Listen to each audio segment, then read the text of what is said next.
pleasure to be with you in Maui.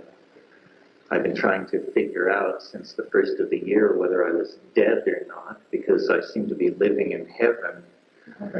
I just go from one wonderful scene to the next.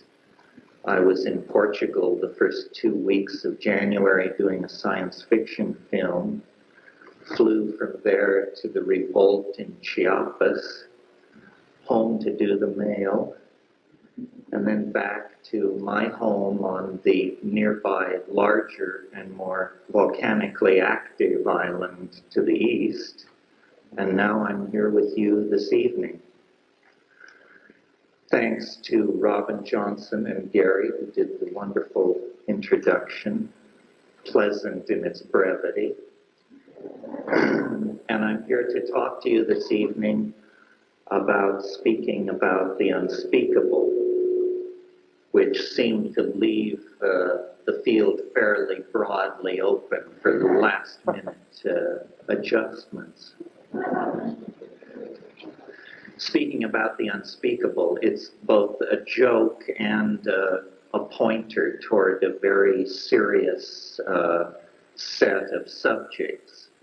First of all, the unspeakable is that which lies beyond the domain of language. And when I titled the lecture, I was thinking of Wittgenstein, who mentioned the unspeakable, the things which exceed our grasp.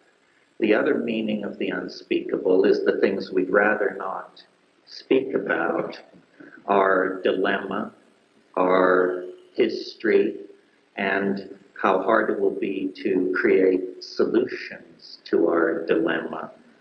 So I thought with those two understandings of the meaning of the unspeakable in place, I would launch myself into a kind of meandering diatribe, which will go on for a while, and then we'll take a break, and then we'll entertain questions from the floor. So that's the basic, that's the format.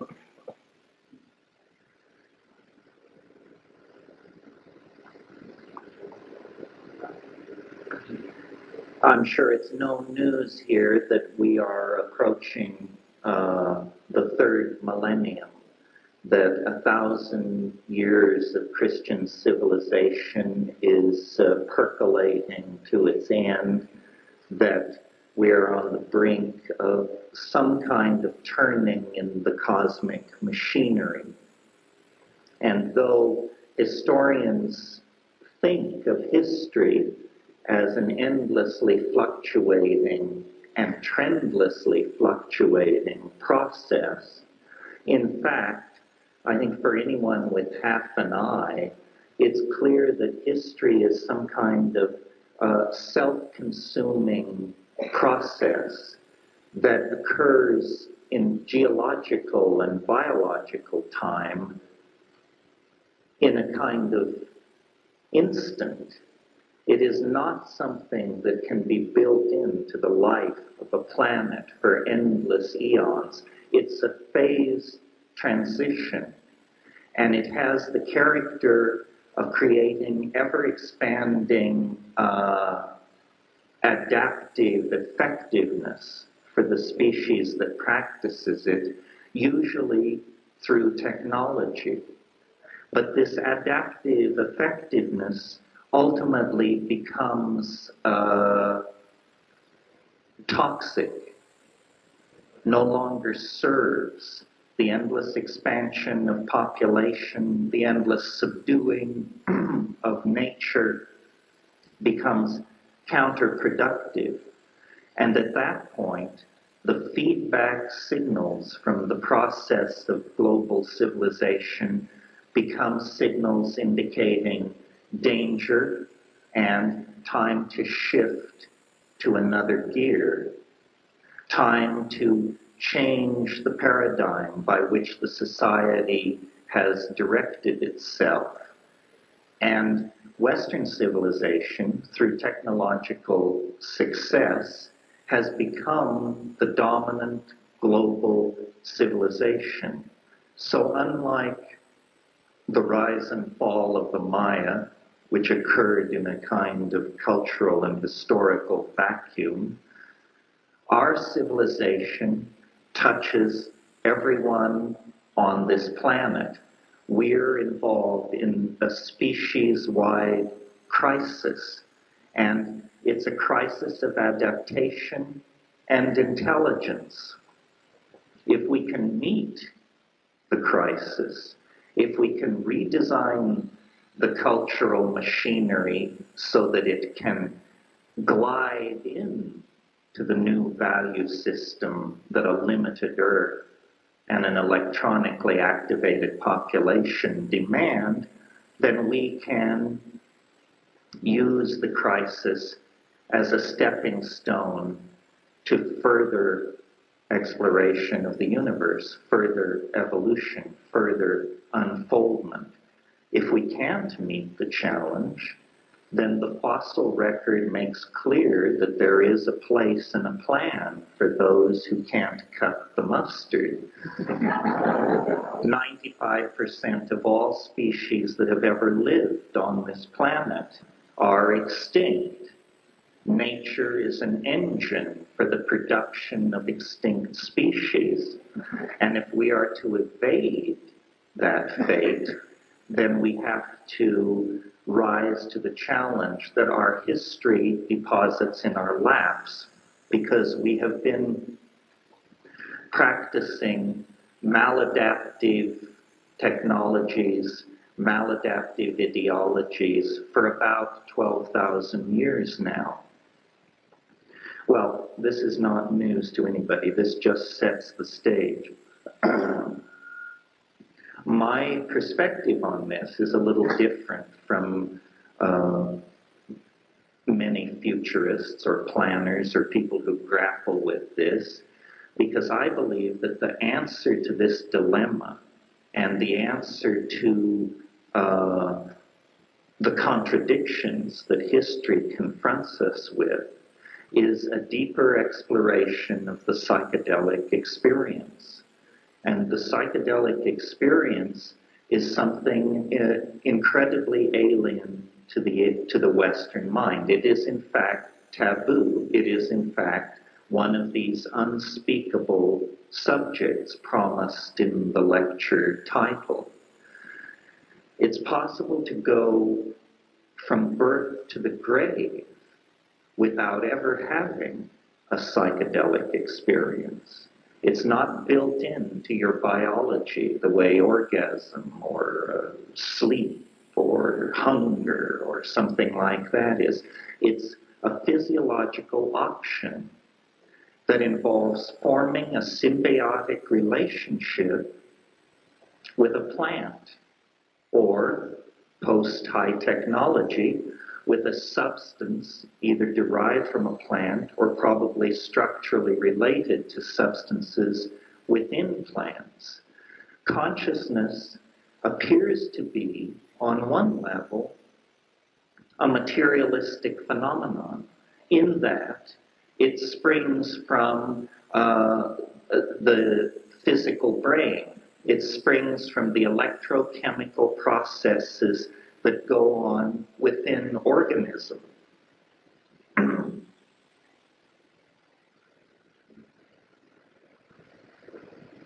On another level, consciousness and the psychedelic experience seem to be a kind of angelic descent into the domain of matter, a kind of iridescence from another dimension that infuses materiality.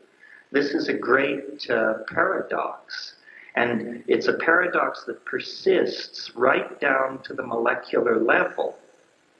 Psychopharmacologists know, for example, that by shifting a single atom on the ring structure of a chemically active molecule, it can be changed from being extremely psychoactive to being completely inert. Now, if this is not a proof that consciousness springs from the quantum mechanical level, I don't know what would be. So what that means then, to me, is that matter itself has what Alfred North Whitehead called an appetition for completion. Everything in the universe strives to transcend itself. Everything in the universe has what Whitehead called an internal horizon of transcendence. And in the human organism, this internal transcendent horizon within historical times has been frustrated by ideologies, has been channeled in negative directions towards such phenomena as urbanism, male kingship, monocultural agriculture, phonetic alphabets, so forth and so on. These cultural institutions, one by one, are the bricks that we have used to build ourselves into an impossible prison. Now, into this situation, about 100 years ago, comes the news that there are Aboriginal people in various parts of the earth who are using plants to journey into invisible dimensions where divination, curing, and apparent violations of natural law are possible.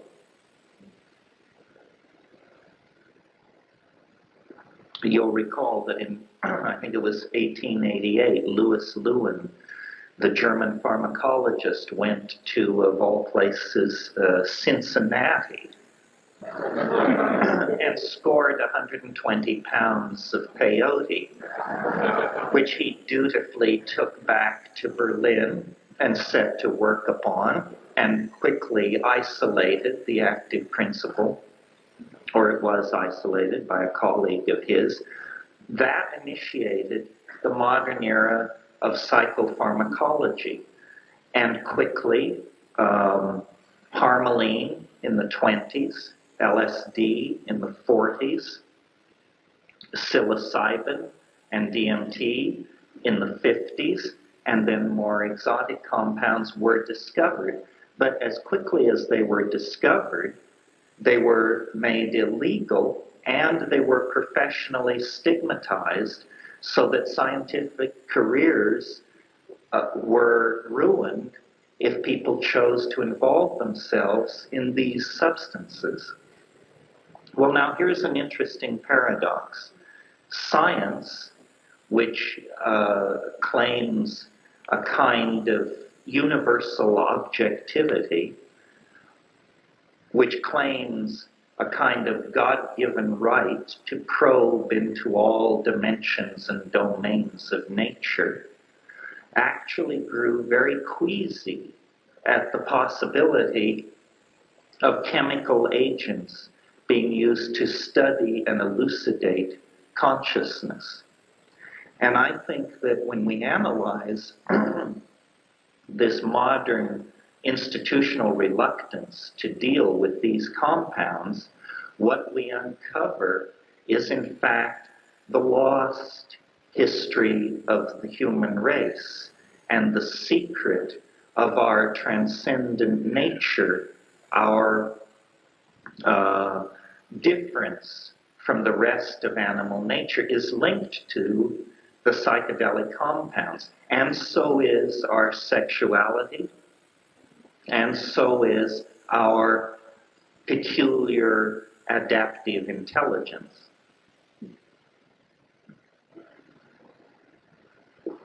This is the situation, you see, that we are half angels, half animals, half in the dimension of the rest of nature, and half in a dimension which can barely be described, the dimension of globe-girdling information transfer networks, high technology, the elucidation of the inner structure of stars and atoms. A world created by mind, a world created by the operation of abstraction. And this is the great thing which we do. We take data and matter, and we elaborate these things into constructs, either physical artifacts, machines, art galleries, cities, or ideological constructs, Marxism, feminism, Catholicism, Zoroastrianism.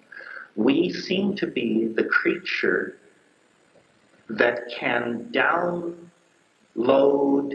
the ideas, the Platonic perfect forms of a higher dimension into the world of matter. And so where we are, there is an interfacing between the world of ordinary nature and some kind of transcendent force.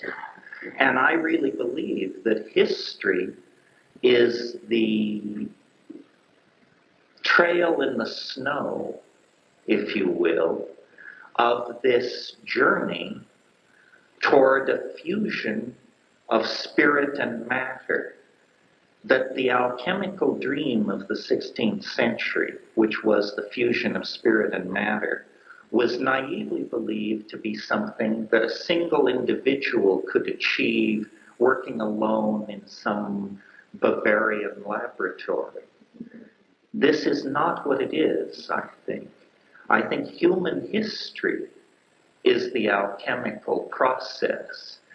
The human organism is the prima materia, and our dreams are the goals that guide this process. And we have pursued this path for so long that there now is no going back. The only possibility now is what I call a forward escape. That means where you just put the pedal to the floor and close your eyes and go for it, because there's no going back. And my interest in psychedelics arises from two sources. Number one, the clear evidence available to everyone that societies that use psychedelics practice a kind of dynamic equilibrium with the earth and with the environment. They are stable. That's one factor arguing for the psychedelic experience. The other factor, a much more personal factor, is that it's the only thing I've ever seen which would turn people around as fast as we have to turn around if we're to avoid the fatal momentum of our past mistakes. Because we inherit essentially a runaway freight train on a downhill slope. And, they take and place us in the driver's seat and say, do something about human history. Well, no society can evolve faster than it can change its mind and its language. So speaking about the unspeakable means stretching the envelope of what can be said. When new things can be said, new plans can be laid, new directions can be found out of a crisis. And science has steered us deeply into the notion that nature is soulless and spiritless. And the practice of this idea has led us to the brink of catastrophe, global and species and ecological catastrophe. Meanwhile, these Aboriginal societies have been journeying freely to and from the spirit realm through the use of plants for as many millennia as we have been wandering in the deserts of abstraction. Now, these two halves of the human family have to make common cause, because the rainforest shaman and the Manhattan stockbroker are essentially in the same lifeboat with the same set of problems: a dissolving atmosphere, toxic oceans, overpopulation, commercialization of violence,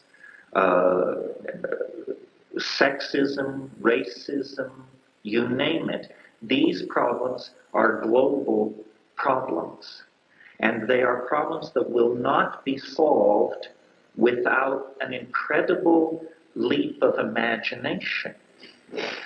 Psychedelics are catalysts for the human imagination.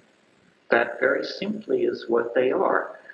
It doesn't say they're good. It doesn't say they are bad.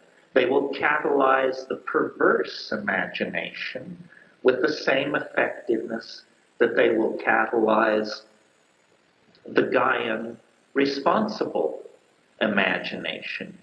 Nevertheless, if we do not avail ourselves of these tools, I think the cultural enterprise is in quicksand and sinking quickly, or a kind of sinking submarine. So how can we change our minds, redesign our value systems, redesign our languages quickly enough to avert some kind of global degradation of the quality of life that will leave our children the poorer?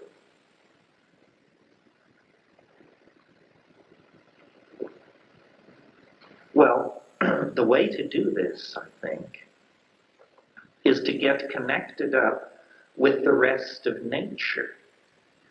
Nature is a seamless community of intentionality. Nature is a gene swarm covering the surface of the planet. Biological nature, I'm talking here, is a set of interlocking strategies and intents, the sole purpose of which is to, one, survive, and to, two, maintain creative openness so that there can be further evolutionary advance.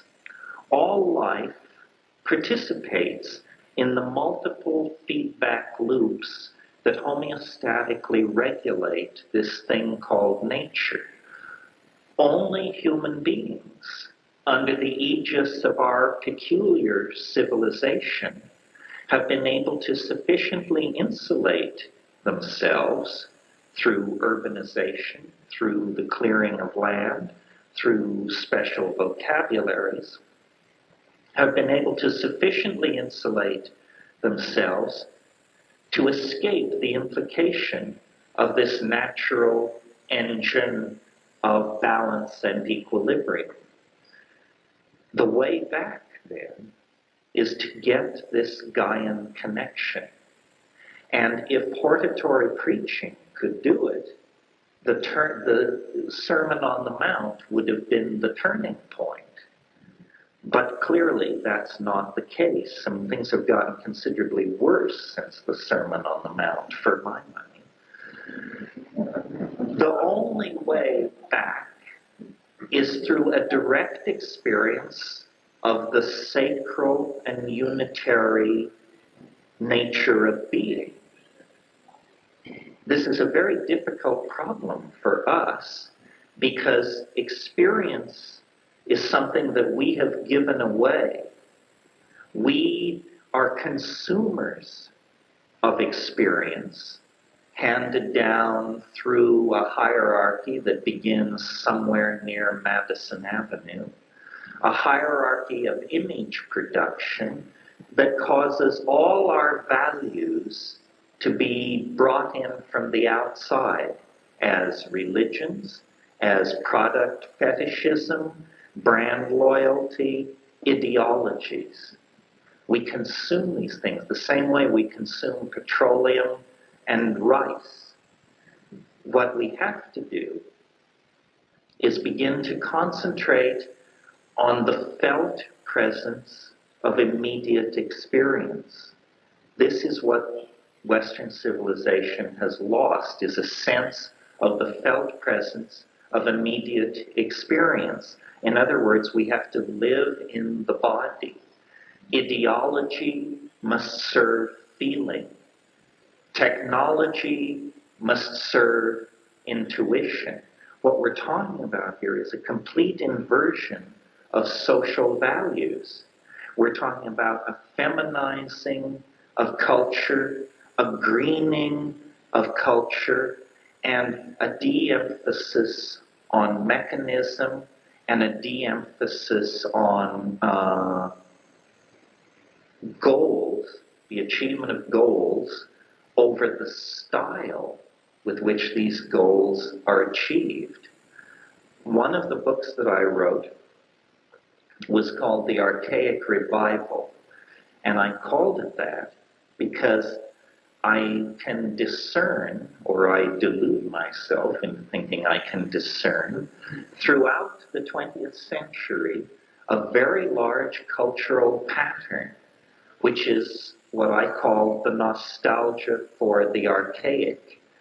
It touches phenomena as diverse as Freudian and Jungian psychoanalysis, jazz, body piercing, rock and roll, New Age therapy,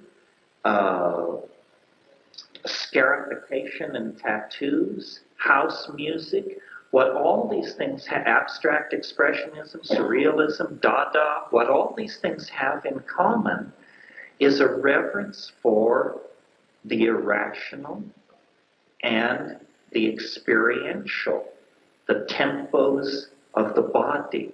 We are, in the 20th century, at last beginning to at least debate the possibility of setting off from Aristotelianism and the world of the Edwardian gentleman. And it's about time, I would say. It's the last possible moment before we will have any choice in the matter. And what I left off that list was shamanism and psychedelic plants. Because when you begin to think about archaic life, about what it really meant, the shaman emerges as the paradigmatic figure. The shaman cures, the shaman travels in invisible dimensions, the shaman can rescue souls, the shaman can somehow violate ordinary space and time. And at the center of shamanism is the psychedelic experience. Now, there's a lot of haggling about this in anthropology, but just to let you know where I'm coming from, I believe shamanism without psychedelics is shamanism on its way to becoming religion. Not all shamanisms in the world are psychedelic. Some rely on ordeal, some rely on quote-unquote abnormal personalities. These are forms of shamanism that are drifting toward institutional religion. Shamanism is not, strangely enough, the product of cultural values alone. It's a series of ideas that have been built up around an experience which most people in our society have never had. It's the experience of boundary dissolution, of the collectivity of planetary life, of the presence of strange and alien dimensions filled with intelligence and intent toward humanity. It is, in short, the world of pagan natural magic. And this is the world that beckons in the light of the failure of the cultural models of the last couple of thousand years.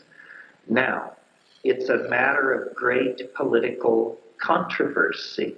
Somehow, the changing of consciousness is deemed to be threatening to the state. Now, why is that? Is the state somehow playing a shell game that would be exposed if people were to actually open their eyes? In what way does the expansion of consciousness threaten industrial democracies? I think we need real answers to this. We like to believe we're a free society, but in fact, this is a game of puppet and puppeteer, no different from the game that was played inside the Marxist societies so recently deceased. It is irrational for people to addict themselves to the consumption of products, to money fetishism, and to linear ideologies. All of this is irrational, but it's practiced with a vengeance inside the high-tech industrial democracies. I maintain that we have drifted very, very far from a viable social system, and that in order to return to a viable social system, we're going to have to revivify our archaic styles. This is going on all around us throughout the 20th century, as I've said, in an unconscious fashion.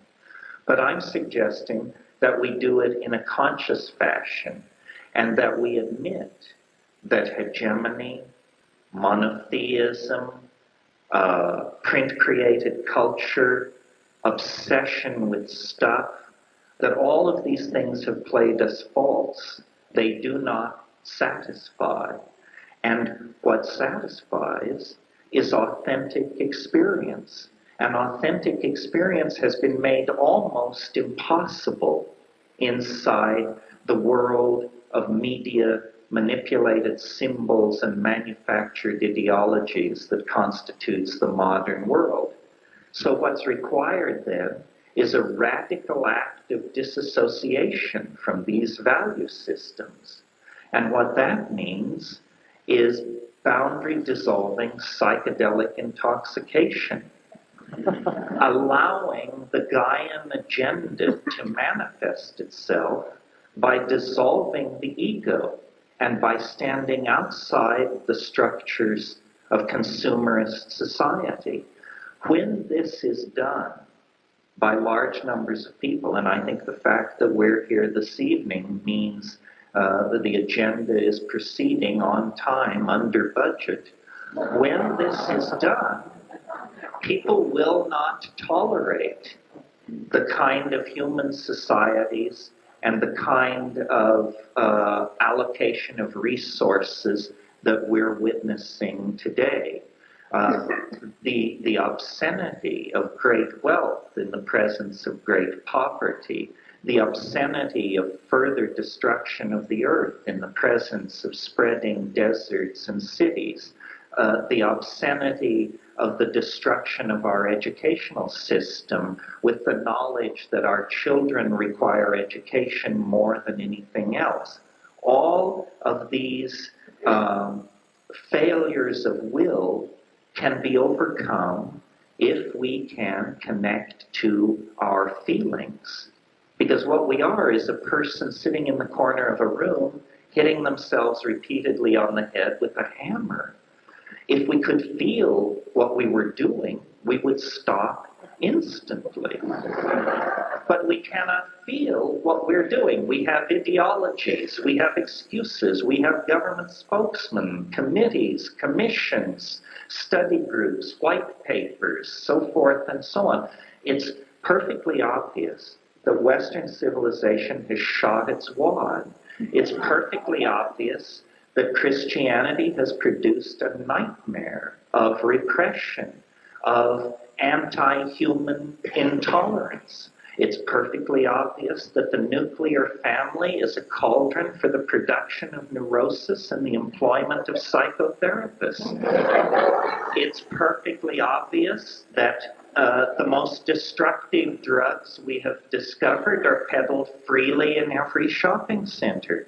It's perfectly obvious that the drugs of transcendence that connect us up to the earth are the drugs that are those who govern us are most interested in repressing.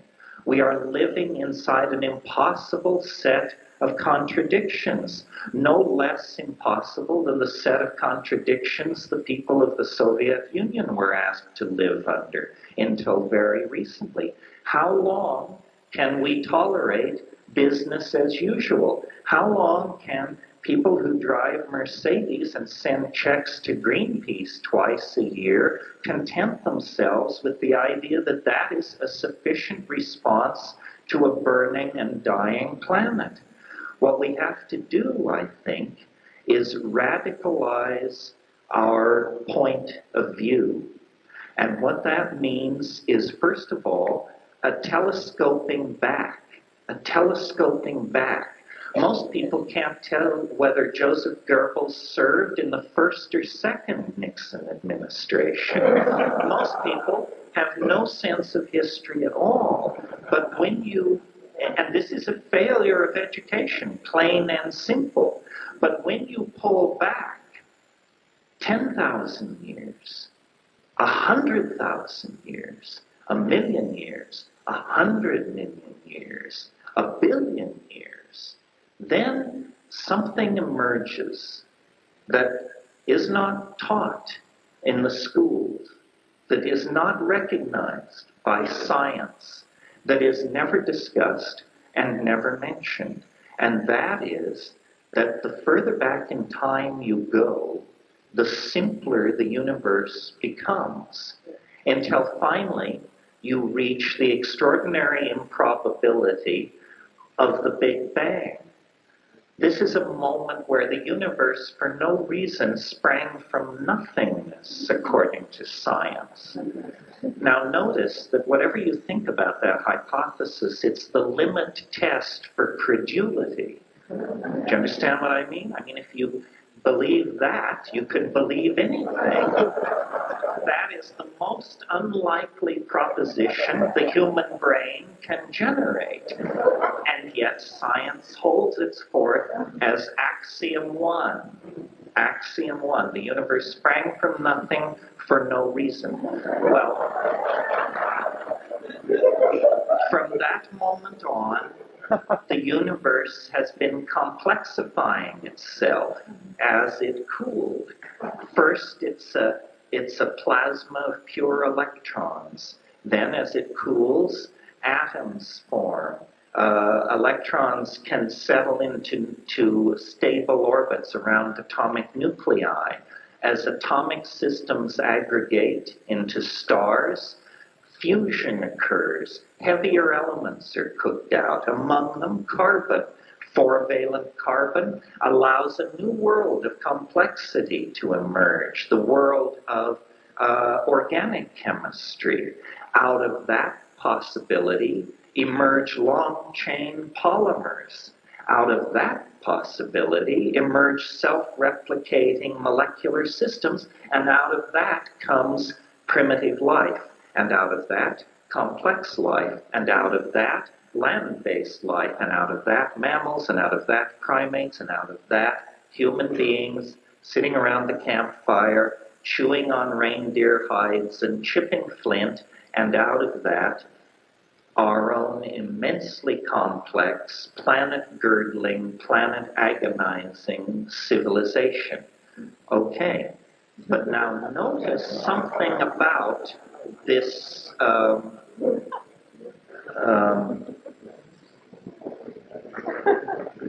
notice something about this set of declensions that I just ran through. It's that each advance into complexity occurs more quickly than the process which preceded it. So that, it took a long, long time for stars to aggregate. And then it took a long, long time for life to appear. Once life appears, the cosmic machine quickens its pace. Once the conquest of the land appears, it turns another turn of the spiral and quickens its pace. Once you arrive at human beings, you arrive in the domain of very rapid processes, even from the point of view of biology. Some people have a great enthusiasm for believing that there were high civilizations 50,000 years ago, 100,000 years ago on the Earth. I don't buy into that at all. I think the miracle of the human adventure is how new everything is. There are people teaching in respectable universities who believe language is 35,000 years old. I mean, try to wrap your mind around that. That means it's as artificial a thing as the electric toothbrush. Language we're talking about here.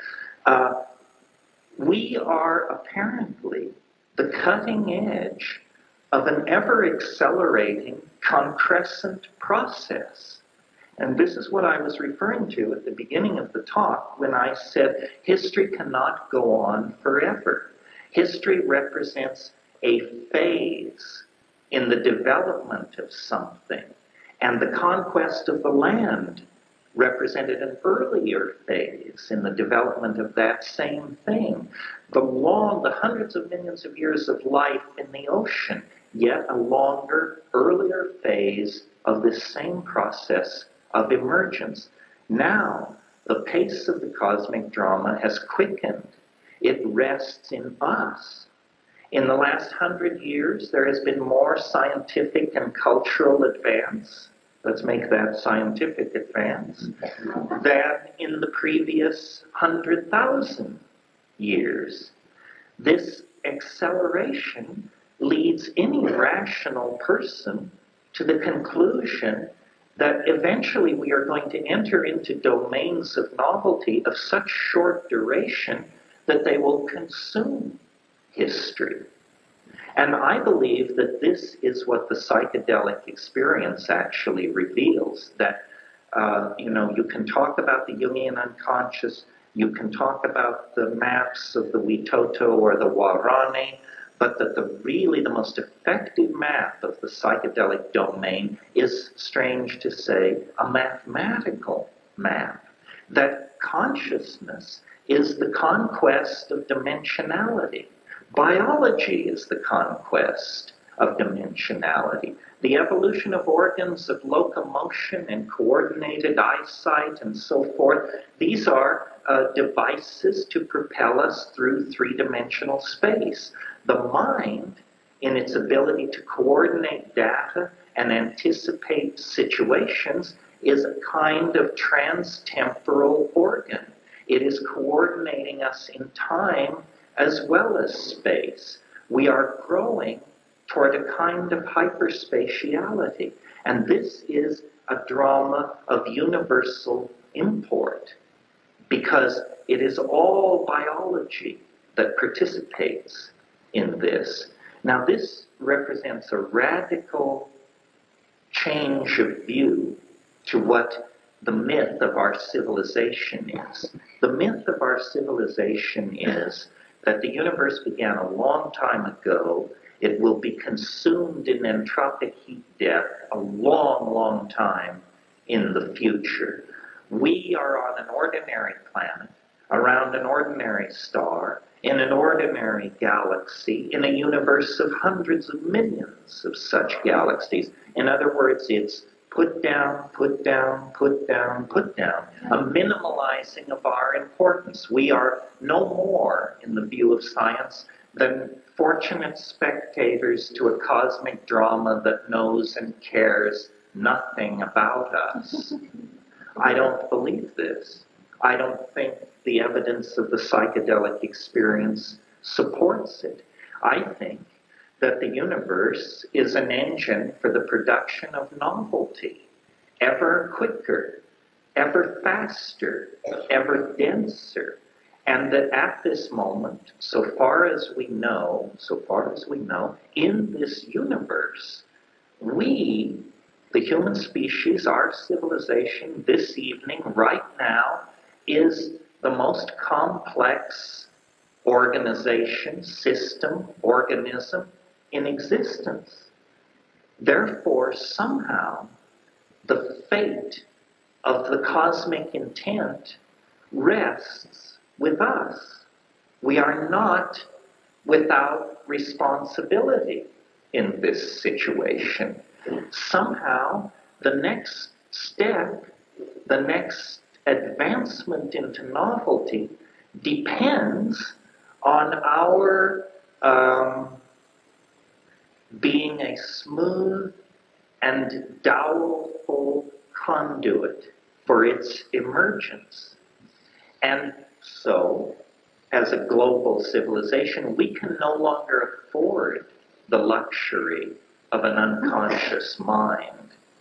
I mean, when you can pull down the fusion processes that light the stars, when you can pull that down on the cities of your enemies, when you can sequence the DNA, when you can map the heart of the atom, then it is entirely inappropriate to have an unconscious mind, because the power that is given unto you is a kind of godlike Promethean power.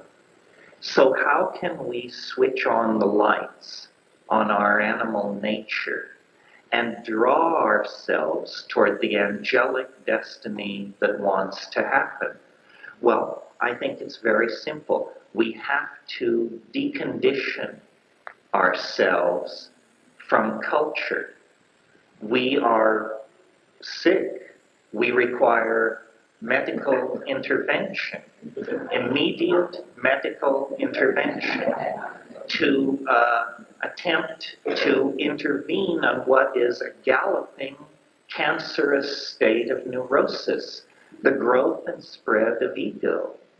Ego is like a calcareous growth in the psyche of human beings. And if it is not treated, it creates the kind of society that we have. A society based on hierarchy, male dominance, accumulation of physical goods, suppression of the weak by the strong. This is the kind of society that is created when those values are pushed. This is why the psychedelics are so socially sensitive, because they dissolve deconditioning. And every culture is a scam. Every culture is a lie, a shell game run by weasels for the amusement of rubes. And if you don't want to be a weasel or a rube, then you need to inform yourself of how the shell game works and what lies beyond the carnival midway of civilized values. And the way to do that is to go back to the plants, to go back to the original gnosis, because it isn't simply that there is some magic in perturbing the chemistry of the brain with psychedelics. Why should that confer wisdom or insight or anything else? It only can do that if beyond the deconditioning there is a wholeness waiting. There is a mystery to be revealed. And I think it's the mystery of the Gaian mind. History is what happens to you when you lose touch with the Gaian mind, with the feminine, nurturing, planetary matrix that is the atmosphere and the ocean currents and the biota of the earth. Well, how could we have fallen so far? How could we have gotten into a mess like this? I spent a lot of time thinking about this. Man's fall. What is it? Is it real? Are we still a pristine expression of the will and beauty of nature? Or have we somehow sullied ourselves, somehow fallen from the track? And trying to think as a biologist, an evolutionary thinker, so forth and so on, here's my conclusion based on a lifetime of thinking about this, traveling around, getting loaded, reading, dealing with the data. All primates, and we are primates, all primates have what are called dominance hierarchies. This means the long-fanged, hard-bodied young males kick everybody around.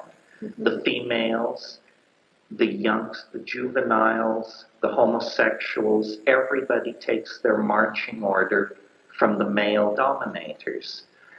And we, as we sit here in this room, are deeply and terribly afflicted with these attitudes. But I maintain this has not always been the case, and our peculiar position in nature has to do with a kind of evolutionary accident. Here's what it is, and as I go through it, I hope you understand it's an effort to solve one of the great problems of evolutionary biology, which is, why was it that within a period of time no more than 2.5 million years, the human brain size doubled? Lumholtz, who is an evolutionary biologist of the academic mold, calls the evolution of the human brain the most explosive transformation of a major organ of a higher animal in the entire fossil record. Well, now this is a great embarrassment for evolutionary theory, because notice this is the organ which created the theory of evolution in the first place. So for it to be inexplicable within the terms of that theory is a little alarming to those who have a big stake in all of this. I maintain that by analyzing objectively what psychedelics do to us, we can understand not only our origins, but our predicament. And here's the scenario. Like all animal species, we reached a kind of evolutionary climax in the canopies of the rainforests of tropical Africa 5 to 6 million years ago, our ancestors. Fruitarian, insect-eating, complex pack signaling as an antecedent to language, and there we rested. Except that the dynamics of the planet dictated that those rainforests would shrink in size and be replaced by grasslands, and we came under nutritional pressure. When an animal comes under nutritional pressure, it has two choices. It can starve to death and go extinct, or it can begin to experiment with new foods. The reason most animals don't ordinarily experiment with foods is because that kind of experimentation leads to exposure to mutagenic chemicals, and that creates mutation, which is generally lethal. Faced with extinction and starvation, we began to experiment with the new vegetables that we encountered in the grasslands of Africa. And in that same grassland environment, ungulate mammals, bison, primitive cattle, so forth and so on, were also evolving. And the dung of those animals is the preferred environment for certain species of mushrooms that elaborate psilocybin. I maintain psilocybin is the missing key to understanding human emergence. The missing link is not a transitional skeleton. The missing link is an environmental factor of some sort. And here's how I think it worked. Psilocybin in small doses increases visual acuity. This has been shown in laboratory situations with graduate students and other test animals. Visual acuity is improved with small doses of psilocybin. You don't have to be a rocket scientist to see that an improvement in visual acuity would have a tremendous impact on a hunting-gathering animal in a situation of nutritional stress. It means more successful hunting. It means more nutrition and protein available for offspring. It means raising one's offspring to reproductive age with greater success than other members of the group that are not using psilocybin.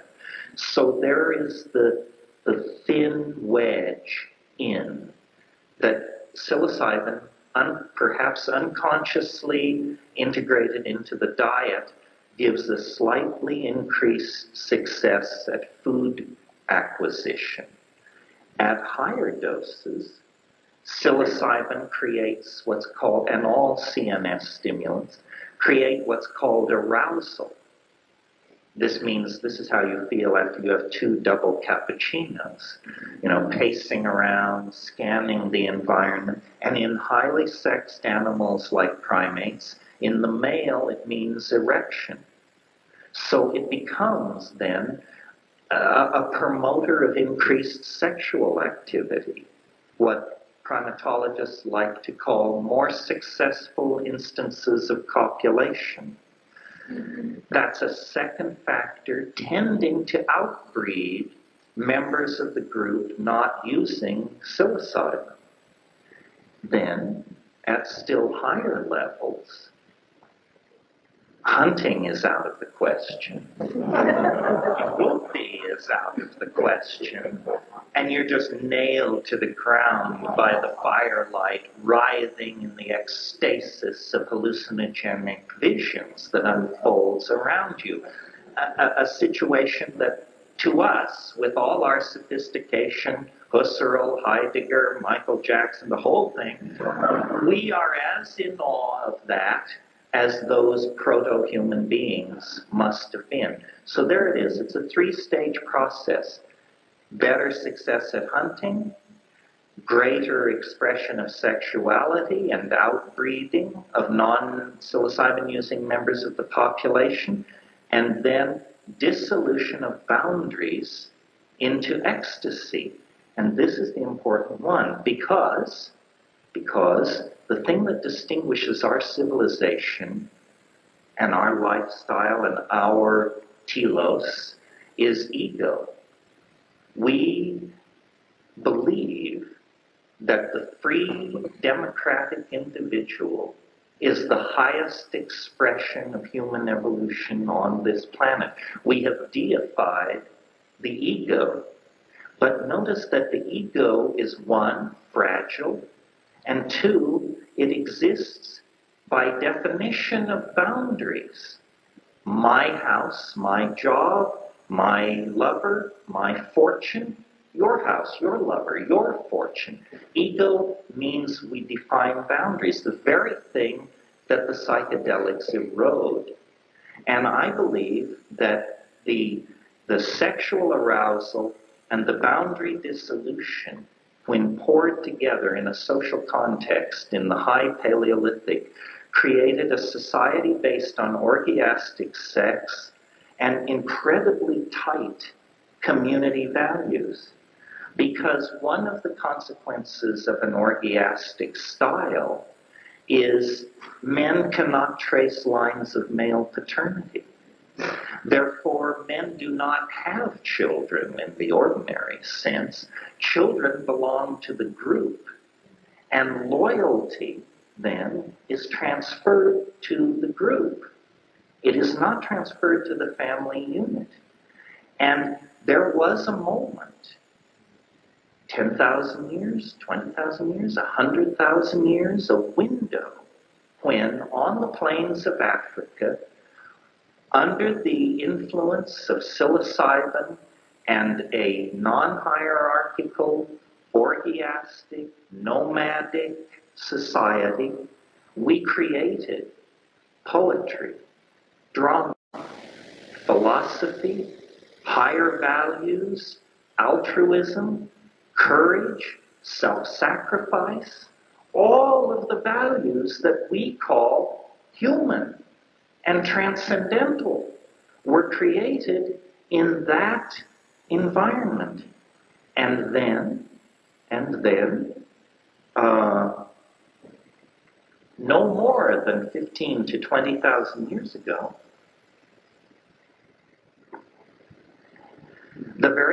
forces which created that partnership paradise destroyed it. And what were those forces? Nothing more than the continued drying of the African continent. And the mushrooms began to disappear, began to become seasonal, began to be located only in the rain shadows of mountains. And when the availability of psilocybin began to decline, the old primate programming, which had never been removed from the animal, reemerged. The formation of dominance hierarchies reemerged. It must have been an awful, awful time. I mean, if many, many generations could be compressed into one, it would have been a time where people would have said, we don't seem to love each other anymore. We seem to have no spirit of community. We seem to have become competitive. We're now struggling over land and food and women and social position. A brutalizing of life occurred at that critical juncture when agriculture was invented as a response to further drying, when the huge database about nature that the hunter-gatherers had created was dumped in favor of the very limited database of the monocultural agriculturalists, and male hierarchy, male dominance, kingship, walled cities, an end to nomadism, slavery. All of these institutions emerged in roughly 1,000 to 1,500 years in the Middle East and across North Africa. And that is the sad set of circumstances of which we are the heirs, many generations removed. So we are like dysfunctional children. Something terrible happened to us in the childhood of our intelligence. We lost our connection to the Gaian matrix, to the goddess mother of the earth, who gives coherency to life.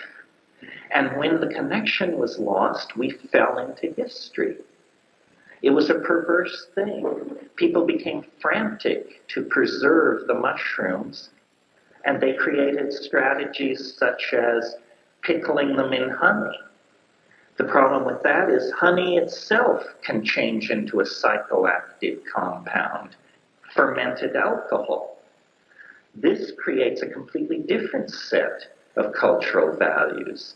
Alcohol promotes an inflated sense of verbal facility at the same time that it lowers boundaries to social cueing. Go to any singles bar on a Friday night and you will see this in action. It promotes a further brutalization of culture. So this, to my mind, explains our obsession with substances. Why it is that we addict and addict and addict. It's because we are looking for something. Just like a kitten that will suck on your armpit or your gloves because it was weaned too early, we're willing to try anything to try and get a certain satisfaction. So, heroin, hang gliding, ketamine, you name it, it's all out there. Marxism, sexism, sadomasochism, whatever. None of it will satisfy because none of it is the original thing that we're looking for. The original thing we are looking for, I think, is the state of mind induced by indo-hallucinogens, specifically psilocybin.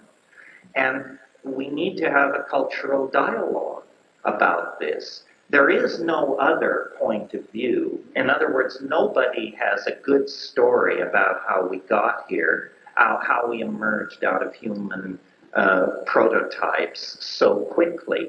It must have been a dietary factor. It must have been a dietary factor that put extraordinary pressure on the neuro-linguistic systems of the evolving human brain.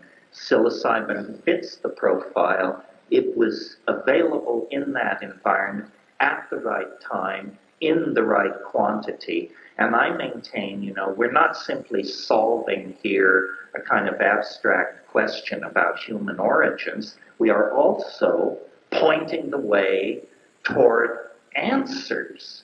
Because until we return to these archaic folkways, shamanism, hallucinogenic intoxication, honoring of the feminine, dissolution of boundaries, so forth, re-tribalizing of social relations, so forth and so on, we are going to continue to drift toward extinction.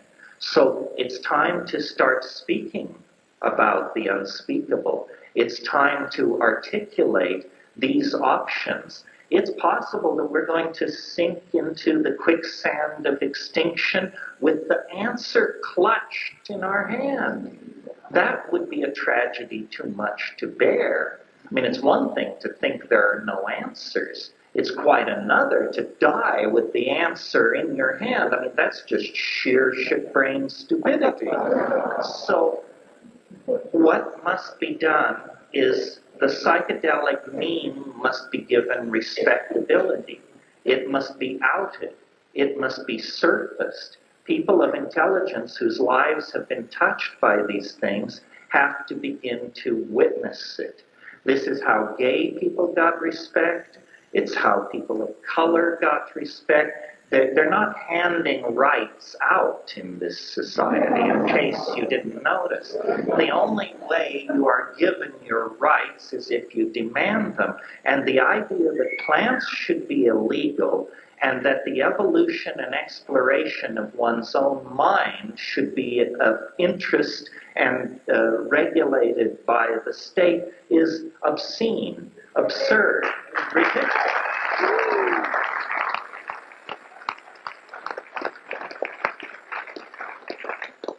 And intolerable.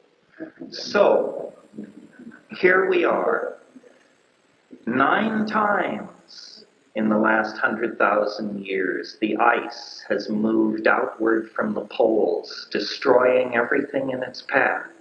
Our people crossed the Straits of Beringia thousands and thousands of years ago. They didn't have antibiotics, they didn't have MTV, they didn't have central air conditioning, but they managed to get us to this point. Now the ball is in our hands. We have global databases, we have the internet, we have systems of communication and data gathering undreamed of even 10 or 15 years ago. If we drop the ball, all of nature witnesses our failure, and our unborn children are the recipients of the consequences of that catastrophe. So I think it's time to begin to talk very, very frankly about the forced engineering of consciousness, about the re-shamanizing of society, about the rebirth of archaic values before it's too late. If we do this, I really believe that we primates love a good scrap, and that it's not too late. It's just almost too late. We are like someone awakening in a stupor in a burning house. It's time to stagger out onto the front lawn and sort things out, or we're going to be crispy critters if we don't get our act together. So I want to urge each of you to consider yourself self-selected to be here tonight, and therefore potentially an ambassador for reason on this issue of consciousness expansion and self-exploration. This is how religion was practiced for the first 1,000,000 years of its existence. It was only later that men wearing dresses took over the operation and have been shoving it down everybody's throat in a very unpleasant form ever since. The Gaian matrix is there. Psychedelics work. We're not talking about sweeping up around the ashram for 12 years before somebody gives you the good. this stuff works. I mean, if you had taken 5 dry grams tonight in the confines of your home instead of coming here, you would be there now. So it is a tool which works. It isn't controlled by any beady-eyed faction with a bunch of mumbo-jumbo around it. It is self-directed, self-explanatory, and anyone who loves adventure and who loves life and who loves the experience of being has an obligation, I think, to explore this. It's as much a part of your identity as your sexuality, your ancestral history, or your hopes and fears. And to ignore it is to choose to play with less than a full deck. Don't do that. Play with a full deck. Help launch the millennium. Let's save the planet and create a world that we can be proud to hand on to our children. Thank you very much.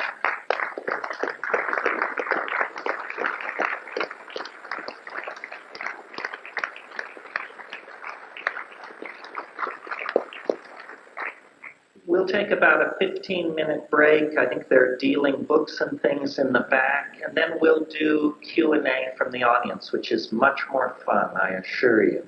Thank you very much for coming out.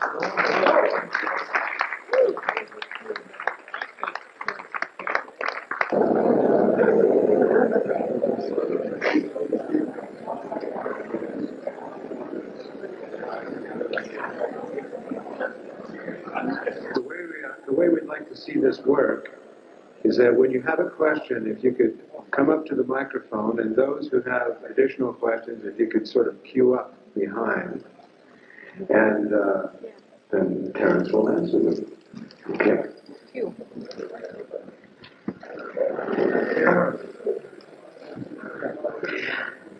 And the first question is... What happened to the dinosaurs? Oh, what happened to the dinosaurs? An easy question. Well, I mean, there's argument about everything, but I think it's fairly clear that the dinosaurs were pushed into extinction by a cometary impact on the Earth. This is I mean, I don't know what lay behind your question, but I'm very interested in these kind of cometary impacts because they create very sudden extinctions. And those of you who attend the workshop, and some of the rest of you may know, I have a theory about time that is mathematical and predictive. And one of the if you're going to predict the past anyway, one of the things your theory has to kick out is this extinction of the dinosaurs. And it now appears fairly clear that an object struck the Earth and broke into 2 pieces, if not more, and impacted essentially in the Gulf of Mexico, and in a single day they went extinct. Some of you may know, I mean, this is not simply something which lies in the distant past. This July of this year, an object of similar size will impact on Jupiter. This object called Schumacher-Levy 9, which has broken into 25 fragments of about 2 to 5 kilometers each, is going to smash down on Jupiter the week of July 21st. Those of you who follow these things on the time wave will see it there at the bottom of the novelty trough, lending yet further credence to the idea. Yes. You're it. I found some mushrooms the other day. I've never found mushrooms before, but I'm pretty darn sure these are psilocybin mushrooms.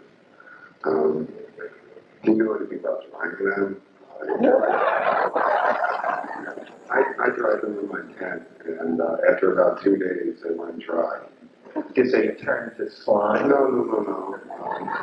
They were almost all the think they could be dry enough to put into a plastic bag, and I'm sort of on the way until the full moon.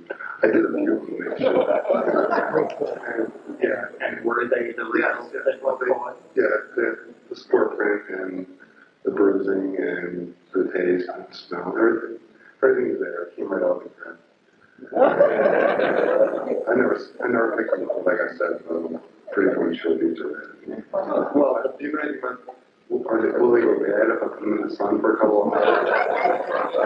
I already did that and it dried up real quick, you know. Well, the key to keeping them is to dry them very, very well. I mean, they shouldn't be rubbery at all. They should be as crisp as a crisp saltine cracker. So they aren't bad then? No, they're not bad. And then what you do is you put them you know, these, I should get money for this, but a daisy seal-a-meal system where you can suck the air out of the bag so that there's no air in it and so that the bag seals down very tightly around the mushrooms. If you use that system and then put them in the back of a dark freezer, they'll last virtually forever. What degrades psilocybin is light and moisture. And so you got to get light and moisture out of the picture, and then it will last for a really long time. If you have a lot of mushrooms that you're trying to preserve, it also helps to powder them and then pound them, like with a dowel and a hammer, pound them into a container so that it's really dense, so that they're tightly packed, airless and cold and without light. And then it's good for your lifetime. Sure. Hi, I just wanted to know if you have heard about a book called The Mutant Message. No. Okay, I want to tell you a little bit about it because it's very interesting. I think it follows what you're talking about. I love your idea of a collective consciousness, and I think the book describes an Aboriginal tribe in Australia that has been living out the way in which you're speaking, a collective. And what they've come to the conclusion of is that they can no longer procreate because they have recognized that they can no longer exist on this planet. And the reason they call the book The Mutant Message is that they believe we are a mutant life form on this planet that is destroying it to the extent that they can no longer continue their lineage. And this is an interesting concept because it's the first culture I know that has selectively chosen not to breed. And along with your concept of raising our consciousness so that we understand the destructive nature of ourselves, what about a parallel vision of reducing our population as these people are, of consciously choosing not to procreate at this time? Well, it's interesting that you brought this up. Yes, I've been saying for some time that, and the mushroom pointed this out to me, if every woman had only one child, the population of the planet would fall 50% in 40 years. 50% in 40 years without war, revolution, coercion, anything else. And now, when you suggest this to people, they say, well, didn't they try that in China and it failed? Yes, but you have to think about a couple of things. First of all, a child born to a woman in Maui or Malibu or Manhattan, that child will use between 800 and 1,000 times more resources in its lifetime than a child born to a woman in Bangladesh. Why do we preach birth control in Bangladesh? We should be preaching it on Maui, Manhattan, and Malibu, because the women in those places are highly educated, socially responsible, global people, and therefore are the population most likely to respond to this suggestion. If 15% of the women in the high-tech industrial democracies were to limit their childbearing to one child, within 10 years, certain pressure indicators on the planet would begin to move away from the red and into the black. So I think that we have got to deal with this question of population. There are clearly too many people. And one woman, one child, you don't have to be a rocket scientist or a psychedelic advocate to understand the impact of that. If the population of the Earth were cut in half, everybody alive would be twice as wealthy. It's possible in 120 years that we could reduce the Earth's population to 1 billion very healthy, very comfortable, very well-educated people. Okay, that's part of what the mushroom said, and I think it may seem radical in some circles, but not here, perhaps. It also said something else, which I rarely mention, but since you brought it up, there are not only too many people, there are too many men. And I would be very interested in seeing a set of social policies, tax incentives, medical policies, insurance policies put in place to limit male birth. It's very rare in mammal populations that you have a 50-50 ratio of male to female. And in fact, it's well known that male infants are less robust than female infants. And the reason we have a 50-50 sexual ratio is because we artificially support males and withdraw resources from females. I suspect that in the High Paleolithic, the ratio was closer to 2 to 1. And my supposition in thinking about this is probably that the best ratio is about 3 to 1. This is the way to feminize the human race if you're serious. This is the way to advance women if you're serious. Then what you have is less men, women whose dedication to the reproductive activities is confined in time to the amount of time it takes to raise only one child. This would be tremendously salutary to our problems. I've never heard it advocated, even by the most radical lesbian feminist, yada yada. I've never heard anyone say male birth should be limited, but it obviously should, and through amniocentesis and this sort of thing, we can steer ourselves toward a population with the predominance of females, and those females should have only one child, and 75% of those children should also be female. This would seem, and I don't consider myself a gung-ho feminist. I mean, I'm a feminist, but I don't read the literature or try to understand all the factions and theories. As a humanist, I advocate a reduction in male births. It just seems obvious that that's the way to go. If it doesn't seem obvious to you, then let's have a public debate about it and at least make it part of the rhetoric of the culture that this is an option for people to think about. I can like to just add one thing. I was listening to the President's Council on Sustainable Development.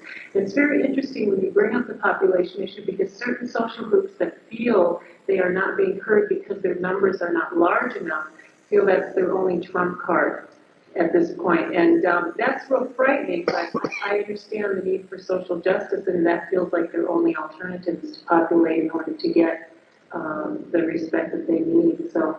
But that argument, if that argument were true, that numbers were political power, then China would be the most powerful nation on the planet. I don't see that. I think it's a false analysis. I think that the quality of life of your citizenry dictates your position in the hierarchy of global societies. It's a crazy argument to say that for instance, the Hawaiians can only gain political power through breeding themselves into ever larger numbers. I mean, how practical is that? But people cannot afford large families. It's a prescription for further poverty, further overcrowding, and further neurotic family situations.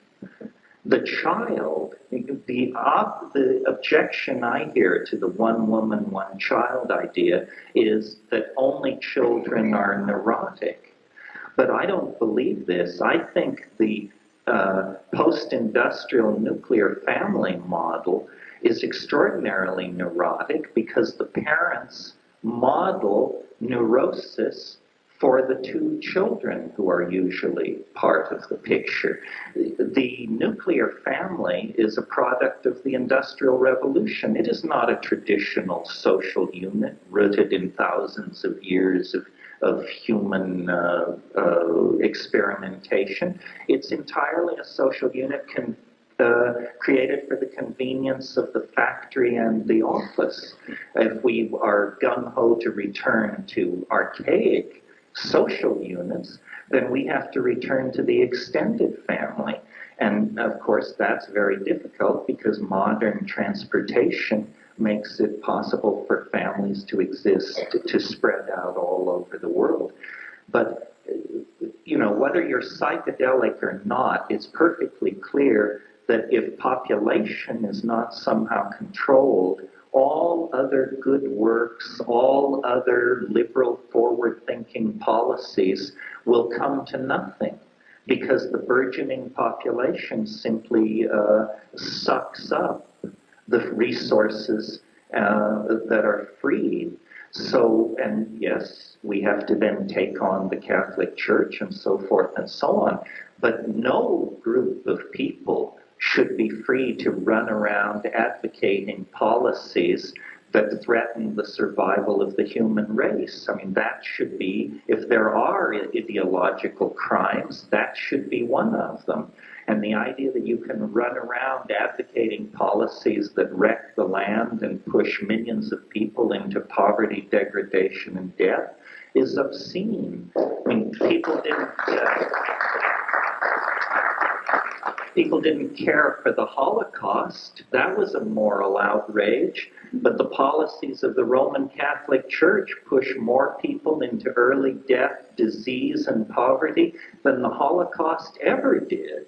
And yet, you know, they're perfectly free to run their bingo games and appear among us. Why? They should have to answer for this outrage.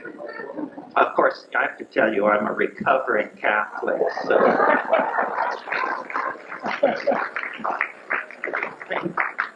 Next.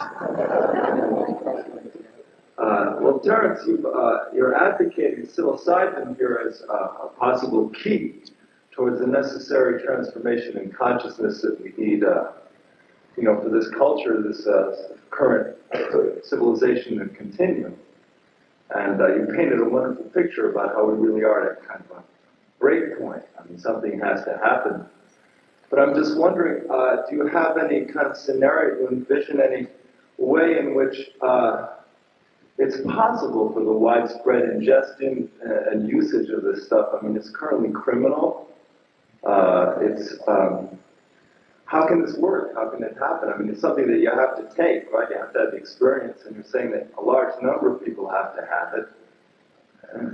Well, there are different answers that range from obvious to inobvious. I mean, you're all probably up to speed on the legalization struggle, how hopeless it seems, how prolonged the debate. Recently, I've been thinking about this in a slightly different way. Here's an idea. There is a plant called Salvia divinorum. Probably most of you have never heard of it. It contains a compound which is not an indole and which is not scheduled, called salvorine alpha. When you take 20 leaves of this plant, which can be grown in most climates and everywhere in the world as a house plant very easily, when you take 20 leaves of this plant and chew it up and lie down in silent darkness, It provokes about 40 minutes of extraordinarily highly colored three-dimensional hallucinations. Let's keep salvia legal. Salvia is legal. There are no laws against it anywhere on this planet. There are no laws against this substance anywhere on this planet. Keep Salvia divinorum legal and go home and plant it and grow it and take it, and you will not be disappointed. This is not a shock. In other words, I test everything anybody tells me works, and it never does. This works, and in fact, chemists in the past 6 months have isolated the compound. It's called salvarine alpha. It's an isoquinoline. It's absolutely unknown to law enforcement. It has no history of human abuse, and it's active in the 200 microgram range, and it's smokable. Salvia divinorum should be kept legal. It should be propagated everywhere. It should be widely grown and taken. Psychotherapists can use it. You can organize your church around it. You can do whatever you want with it. If what we're trying to do is get the psychedelic experience into the public domain, this is the way to go. Once we secure that salvia does not cause madness, impotence, whatever, then the issue of these other psychedelics will be seen in a different perspective. This, by the way, is very new information, and there are people who will shit a brick when they find out I said this to you tonight, because there's a debate going on in the upper echelons of psychedelia about whether or not this should be public knowledge. I trust that debate is now closed.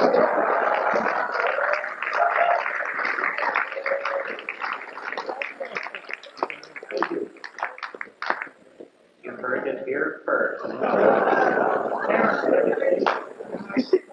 You can order this plant from the ordinary suppliers of psychoactive gardening. Pardon? Spell it. Salvia, S-A-L-V-I-A, space, D-I-V-I-N-O-R-U-M. Salvia divinorum, called in Mexico Ojos de la Pastora, the eyes of the shepherdess. Go figure. Yeah. I had an opportunity before I arrived here to speak with Brenda Laurel, who is the self-proclaimed VR goddess. She believes that we need to wrestle control of technology from the scientist to the artist. Could you extrapolate on that and your views on virtual reality? Yes, well, I've wrestled Brenda a number of times. I completely agree. I mean, I'm very excited about virtual reality, which some people think is a funny thing for a botanist and a jungle bunny to be into. But what I see coming out of VR is a technology by which we can show each other the inside of our own heads. That's what it promises. I can imagine a world where around age 6 or 7, a child begins to build their virtual reality. Well, by the time you're 25, it would be half the size of Manhattan, and it would be your world, and it would be more you than your body. I mean, after all, we don't really identify, do we, with 145 pounds of monkey flesh. That is not you. You are your hopes, your fears, your dreams, the inner soul, the poetry. So I can imagine a world where if you were seriously interested in having a relationship with someone, you would invite them into your reality and say, this is me. Stroll around, check the levels, visit the museum and the spa, and see what you think. naturally, virtual reality is potentially trivializable. Millions of people right now are being warehoused by television. I mean, television is the heroine of the electrified middle class. And, I'm not sure it's a bad thing. I mean, how would you like all those people out driving around and shopping and getting in your way? It's good that they're off in their condominiums watching whatever they're watching. I'm not an anti-technologist. In fact, quite the contrary. I think technology is a fascinating extension of ourselves. And I think, we're taking hold of the human image. We're beginning to dream the dream of becoming whatever we want to become. And it's very difficult because we're emerging from the umbrella of Christian theology that told us that human nature was sinful, blemished, fallen from its true state. And yet, we really have to return to the point of view of the great Renaissance magicians like Marcello Ficino, who said, man, but let us say humanity is the measure of all things. Humanity is the measure of all things. We are the caretakers of the earth. That's not something we can choose. It's already a done deal. The earth is now our responsibility. And it's through technology that we dissolve some of our boundaries and knit ourselves into a community of global management and caring. I think that's very important. I think technology has been obscenely in the service of profit, and science too has whored itself to profit. But what kind of world could be built if these things were in the service of art? It's our cultural values that are out of whack. There's no reason to go, beating on science or technology. It's the monkey manipulating and applying these things that needs to be thoroughly looked at and possibly pharmacologically rewired. Yeah. Hi, I read about your stuff about DMT, and so I just want to know what the difference between DMT and mushrooms are when they're intoxicated, because I've never been intoxicated with DMT. Well, That's all. psilocybin and DMT are extraordinary structural near relatives. However, in the process of being metabolized in the body, psilocybin never becomes DMT. It passes close to it. DMT is, to my mind, the substance where all of these issues are brought to a white-hot nexus of intensity, because DMT is very brief. It lasts on the order of 500 seconds, under 5 minutes for most people. You return to the baseline of consciousness. It's a human neurotransmitter. It occurs in many, many plants. It is the strongest of all naturally occurring hallucinogens. And looking at the physiological profile, it is probably the safest of all natural hallucinogens. And that's an incredible challenge to everyone in this room. The strongest and the safest spun into one. So there's no excuse not to do it, you see. It's also, because of its extraordinary brevity, an incredible challenge to those who want to criticize psychedelics. I mean, it's ridiculous to criticize a drug you haven't taken. I mean, it's sheer boneheaded know-nothingism. So I can respond to the argument of my critics that they can have a lifetime of criticizing psychedelic drugs, but they can't spend 8 hours to take mushrooms, but surely they can spend 10 minutes to smoke DMT. Well, once you smoke DMT, I believe we have you. There is no going back because it is such an extraordinary revelation, not of any theogony of white lights or any Jungian or Freudian map of the unconscious, but rather the revelation of something utterly unexpected, overwhelmingly strange, definitely translinguistic, and repeatable on demand. You know, we're not talking about standing in cornfields here and praying for flying saucers. DMT is a reliable method for crossing into a dimension that human beings have debated the existence of for 50,000 years.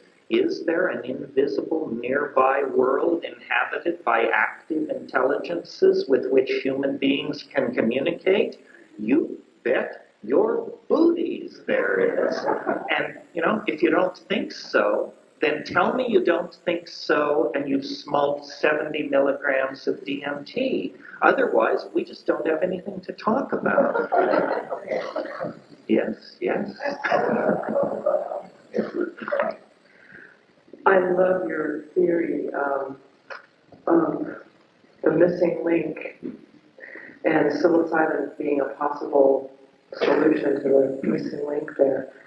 And I think of how different we are as a culture now from what the people who lived then would have been, who were connected to the earth and not breathing smog and didn't have their nervous systems blocked by the million stressors that we have in our day-to-day life now.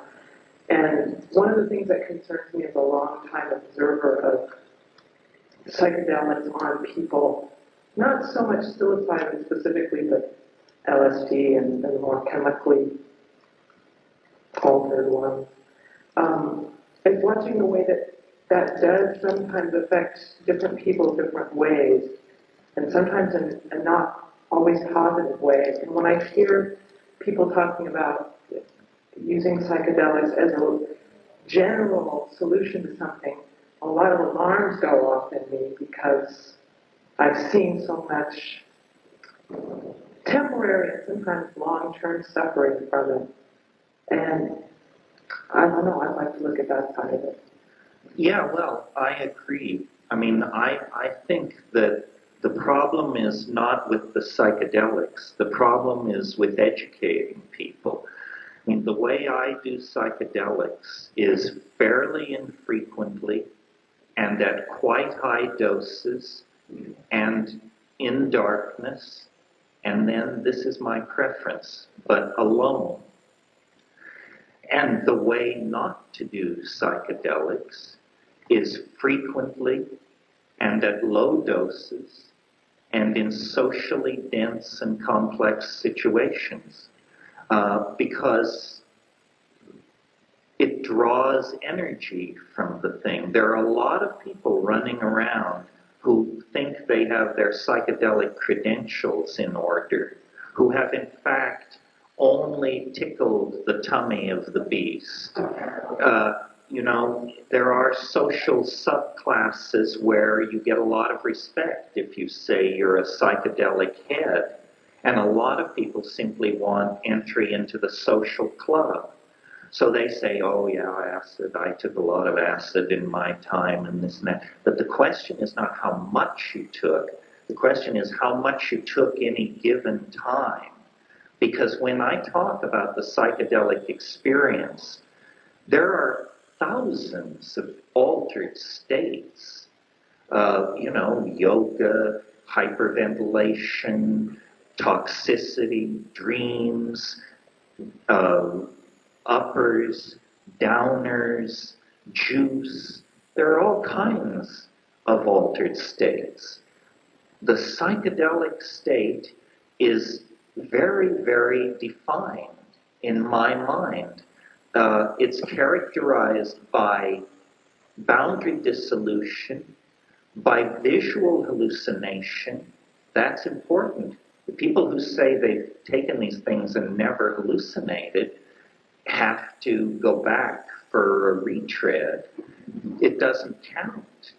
if you don't hallucinate. They're hallucinogens, remember? So it's a very specific thing that they do. I don't even care for the dissociative anesthetics like ketamine. I don't care for opium. I don't care for cocaine. I mean, I've done all these things, but they're not interesting. What's interesting is the transformation of psyche, which goes on in the presence of these indoles. And we have to educate our children in the schools. We have to teach them about shamanism. We have to teach them about risk. You mentioned the casualties along the way. There are people among us for whom boundary dissolution is not the problem. Their boundaries are dissolving all the time, and they are not good candidates for psychedelics. They are fragile, made fragile by the same set of traumatic forces that may have made you not fragile. But as a general rule, if you have psychic health, psychedelics are not going to harm you. And I've always felt that people know whether they're at risk from these things. I always believed Tim Leary made this statement, but when I tried to give him credit for it, he expressed amazement and said he'd never said such a thing. But somebody once said, LSD is a substance which occasionally causes psychotic behavior in people who have not taken it. And I certainly found that to be true. It caused members of my family to become psychotic who had not taken it. And I'll bet you that if we could look at the number of emergency room admissions caused by LSD, most of them were people who didn't take it, but who had a coronary thrombosis when their child told them they were taking it, something like that. So we have to educate our children. We have no shamanic tradition. We don't initiate our children into sex or anything else. We need to create a neo-shamanic institution, and I see modern psychotherapy as a kind of incipient shamanism that could educate people. But as long as we tolerate the propagation of media lies, disinformation, hysteria, then we're going to have casualties. And there are also, unstable personalities who simply do not follow the directions. Everything has directions. Whether you're, ironing your clothes, tuning up your car, or taking psychedelics. If you don't follow the directions, whose responsibility is it if you screw up? So we have to educate our children, educate ourselves, get these things out of the closet, and make them part of the culture. That's the way to deal with sexuality. That's the way to deal with drugs maturely. Yeah. Hi. I agree that education is one of the major importance of being able to understand what we're doing to our minds and to our body. And what you were talking about with Timothy Leary, I remember reading in one of his books that he said that LSD leaves your system in 20 minutes, or with your first urinary. Your first pee. Okay, and so that leads me to believe that it's completely your mind that helps understand what's going on within you, and not actually the drug itself, which it helps open up doors, but then it's your own mind that keeps doors open. Well, I think that's true to a degree. I was thinking about this last night for some reason. It has to do with what you bring to it. And, we all have an obligation to be experienced. And by that I mean, You know, if you've always lived in a small town south of Hudson Bay and you never learned to read and you don't watch TV, you don't bring much to the psychedelic experience. I am filled with a ravenous curiosity for everything. Unexplored countries, ancient languages, forgotten cultures, abandoned philosophical systems, the detritus of the human experience through time. I love all that stuff. I read constantly. And consequently, I have a lot of data for the thing to manipulate. It can only communicate with you in words that you already possess. So the psychedelic experience is most dramatic for people who have had a lot of other experiences, I think, because they bring something to it.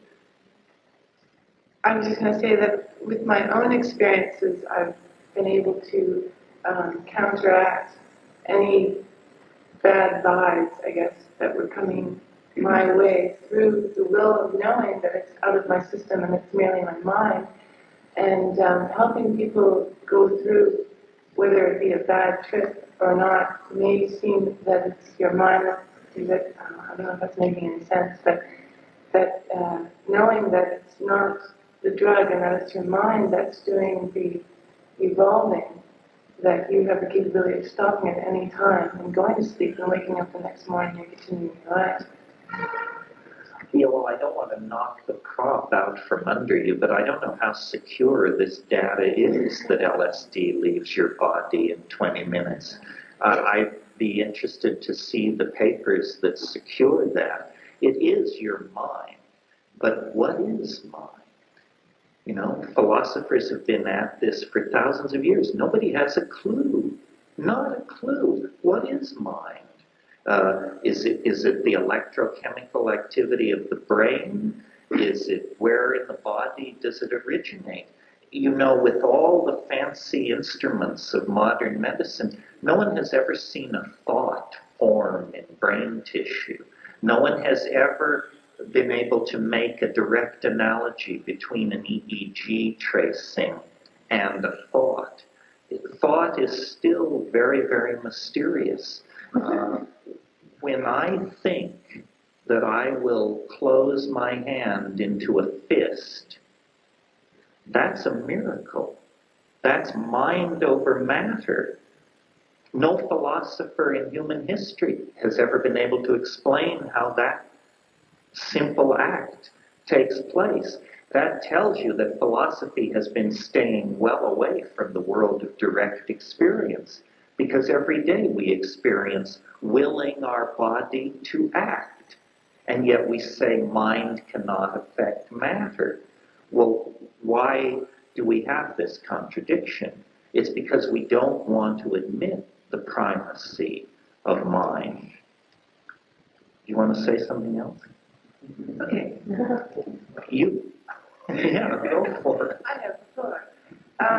I found mushrooms too the other day, and a very special place on the island. And unfortunately, they didn't turn to mush because I was doing a new experiment with them that didn't quite work. I wanted to know if you felt that there was any medicinal properties to psilocybin. I personally had stomach problems for the last couple of days, and after taking a few of the mushrooms, completely relieved any problems that I have as far as a diuretic or a tonic goes. It's your mind. Yeah. But let me say something about this question, because it came up twice. The reason I asked the question, did it turn to slime of the mushroom, is because there are two kinds of mushrooms. I mean, there are many kinds, but two categories of mushrooms. Some mushrooms do what is called auto-digest. This is where when you pick them a few hours later, they release a lysolytic enzyme in the cells and they turn to slime. And the two kinds of mushrooms that are most common in the Hawaiian Islands are coprinus and paniolus. Both grow in dung, both blue, and both turn to slime. And both contain chemicals not related to psilocybin, which could kick up your stomach a little. So there are other mushrooms, much rarer out here, which don't auto-digest and which have a purer signature for psilocybin. One of the things that's always puzzled me about Hawaii is why there aren't more mushroom growers out here. And it's because when you grow mushrooms here and then you try to sell them, you're met with the argument, why should I buy your mushrooms when I can pick them in the pastures? The answer is because these are different mushrooms and much superior to what you can get in the pastures. So there's more to it than just psilocybin mushrooms. You want to get psilocybin mushrooms in a vegetable matrix free from any other physiologically active compound. Yeah. This will maybe be the last.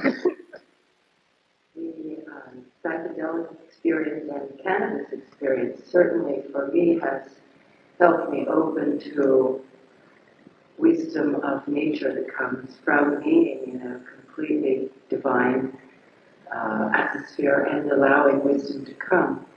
And that is true of so many of my, particularly women friends, but men who have balanced their yin experience. And there certainly are, we are everywhere in every culture that I've traveled in, and we are opening to this shamanic experience in white people.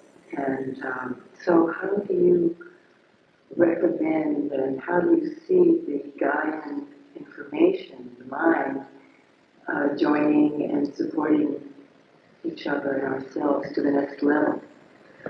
Well, it's basically, as I said, people have to come out of the closet and people have to act from their convictions. I mean, I think one of the most disturbing things that can go on is where you go to visit some people and they say, we can't smoke till the children go to bed. This is nuts. This means that this is a house divided against itself, and it can't possibly stand. If you don't have the guts to tell your children you smoke dope, then you shouldn't smoke dope, for crying out loud.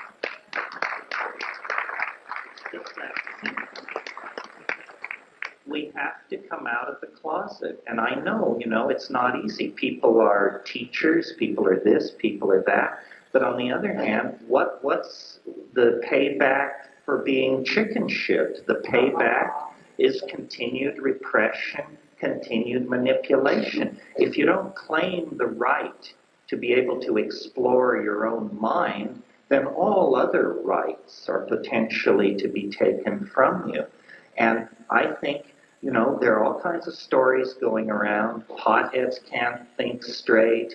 People who use drugs don't bathe enough, so forth and so on. This is a kind of ism. It's not sexism, it's not racism, it's dopeism. And, enough of that.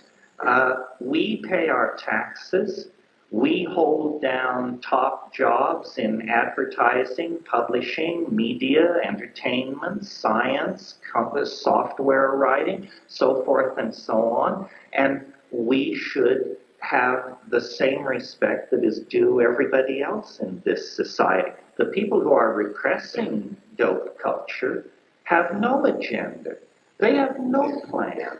Their plan is to keep everybody in a state of semi-anesthesia until the shit hits the fan. That's the only thing they can figure out to do. They don't know how to feed everybody. They don't know how to cure AIDS. They don't know how to depopulate these enormous cities. They don't know how to generate enough electricity for the evolving population. They have no answers. All they have are spin doctors and cosmetics and delay and disinformation. So I do not understand the passivity of people on these issues. The world is slipping through our fingers because we don't have the courage to stand up and halt it. And if we don't have the courage to stand up and halt it, we are voting with the dominators. We are voting with those processes that will make us extinct.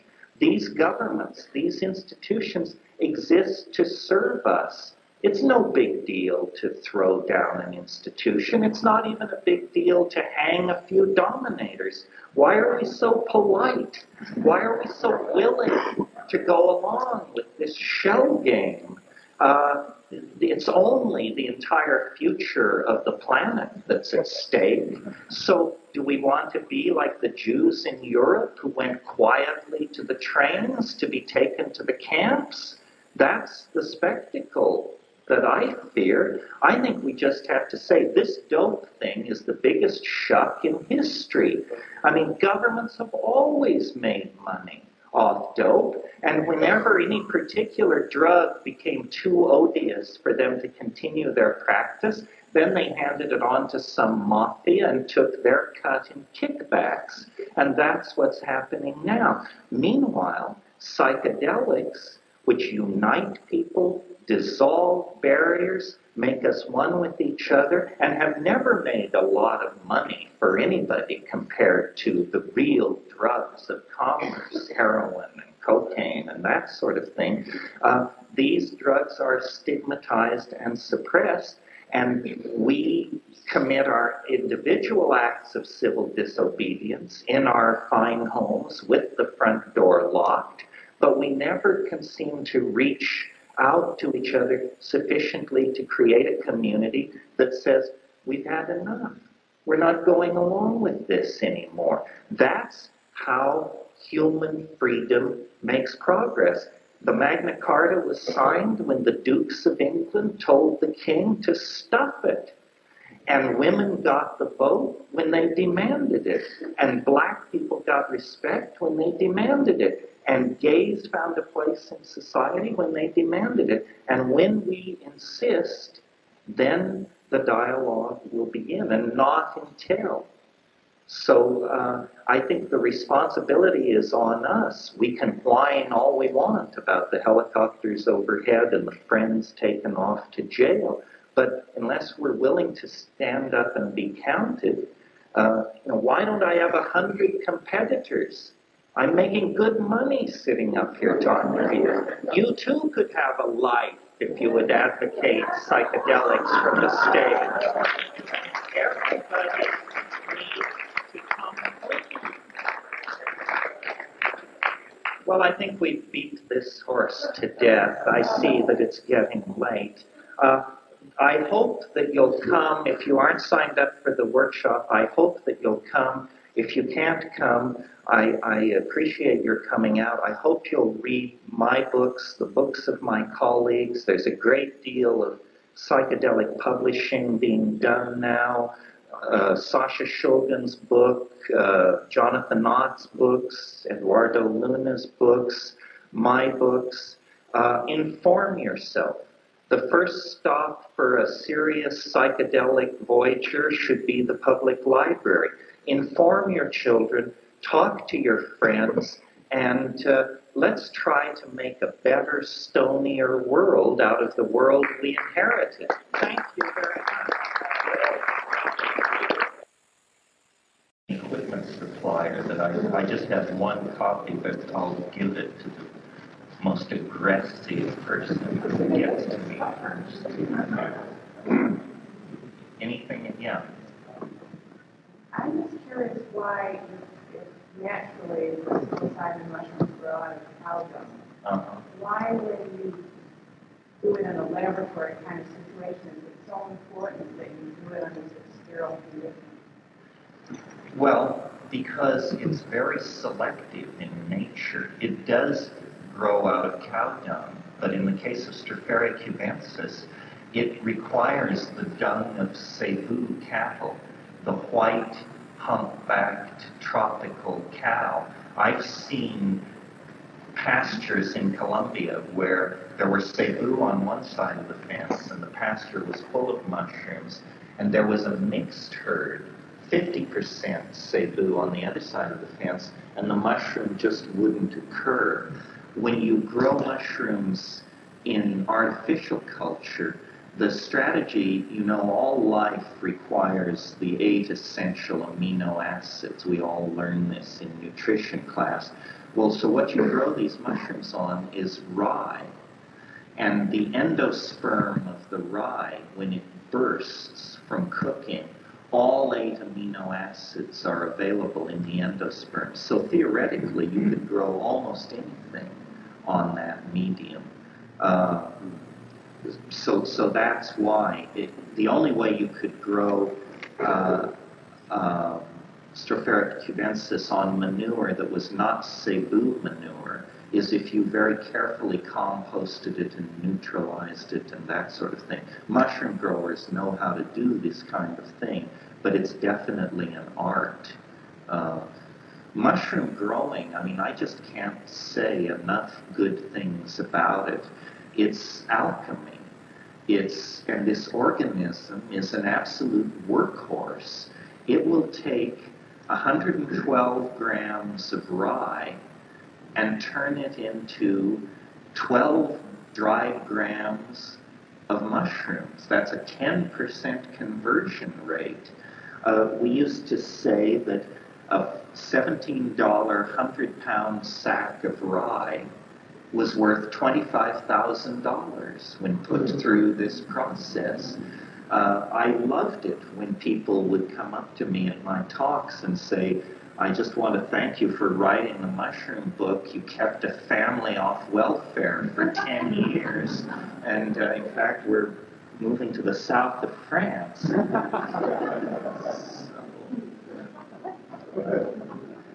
Anything else on this? Yeah. As we go deeper and deeper into the psychedelic experience, it seems that, well, I personally become radically aware of the contrast. Like, when intoxicated, you go into the ecstasy and you release your ego and allow yourself to fully open. But then, on coming down, we like slam back into this Western civilization, ego and the whole reality of it. And I'm wondering how you, for so many years, going deeper in, how you managed to integrate yourself. Well, I think the answer is not very well.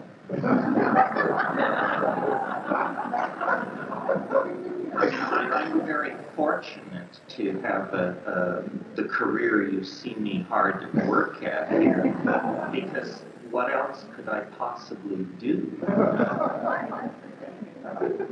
Well, I remember one time I was in the psych library at the University of California looking up something about drugs, and I pulled a book off the shelf, just at random, and opened it up, and it was describing process schizophrenia. And it said, the victim of this particular syndrome lives in a twilight world of self-generated fantasy and occupies a marginal position in society, usually holding down odd jobs and moving from... So this is it. Now I understand. So, my father used to tell me, he said, you'd rather change the world than change yourself. And I guess that's what happened. I've managed to make this marginality something that I can actually make a living out of. I think it's hard. If you take psychedelics and are completely without community, you sort of think you're nuts. One of the things that's so important about a get-together like this and like last night is that the psychedelic community sees itself. I mean, they've ripped off our fashions, our hair length, our speech styles, everything else. You can't really tell freaks from everybody else. But when the community self-selects to come here someone like myself or Andy Wilde or Tim Leary or whatever, you should look around and see who's here, because these are the people that can be the basis of a community. Also, probably whatever you're looking for, someone in this room has. And it's just sort of a kind of social scavenger hunt to figure that out, you know. But it's really important to build community. If, you know, there's this cliche, one person with a mad idea is deluded. Two people with a mad idea is a folle à deux. Three people with a mad idea is a cult. And four people with a mad idea is a religion. And five people with a mad idea, that's reality. So it's all about building a common language so that we can talk about it and support each other as we come and go from it.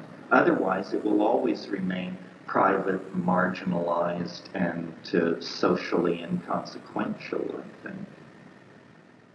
I mean, how fortunate it is that, like, the more primitive cultures, the more indigenous cultures, where they have a shaman there, not only voyage the group through the hyperspace, but then upon going back to everyday life, they're far more integrated with nature and living that integration of non-barriers.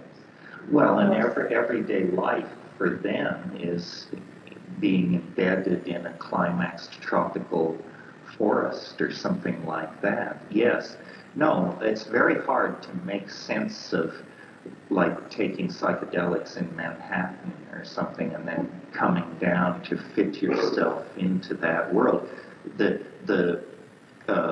cognitive dissonance that we feel between the psychedelic state and the lives we have to lead is a measure of how far we've fallen from any kind of lifestyle that supports self-exploration of the body and the mind. I mean, we have literally become cogs in a machine. When I go to LA and fly over the suburbs and look down, it looks to me like a magnification of an electronic chip.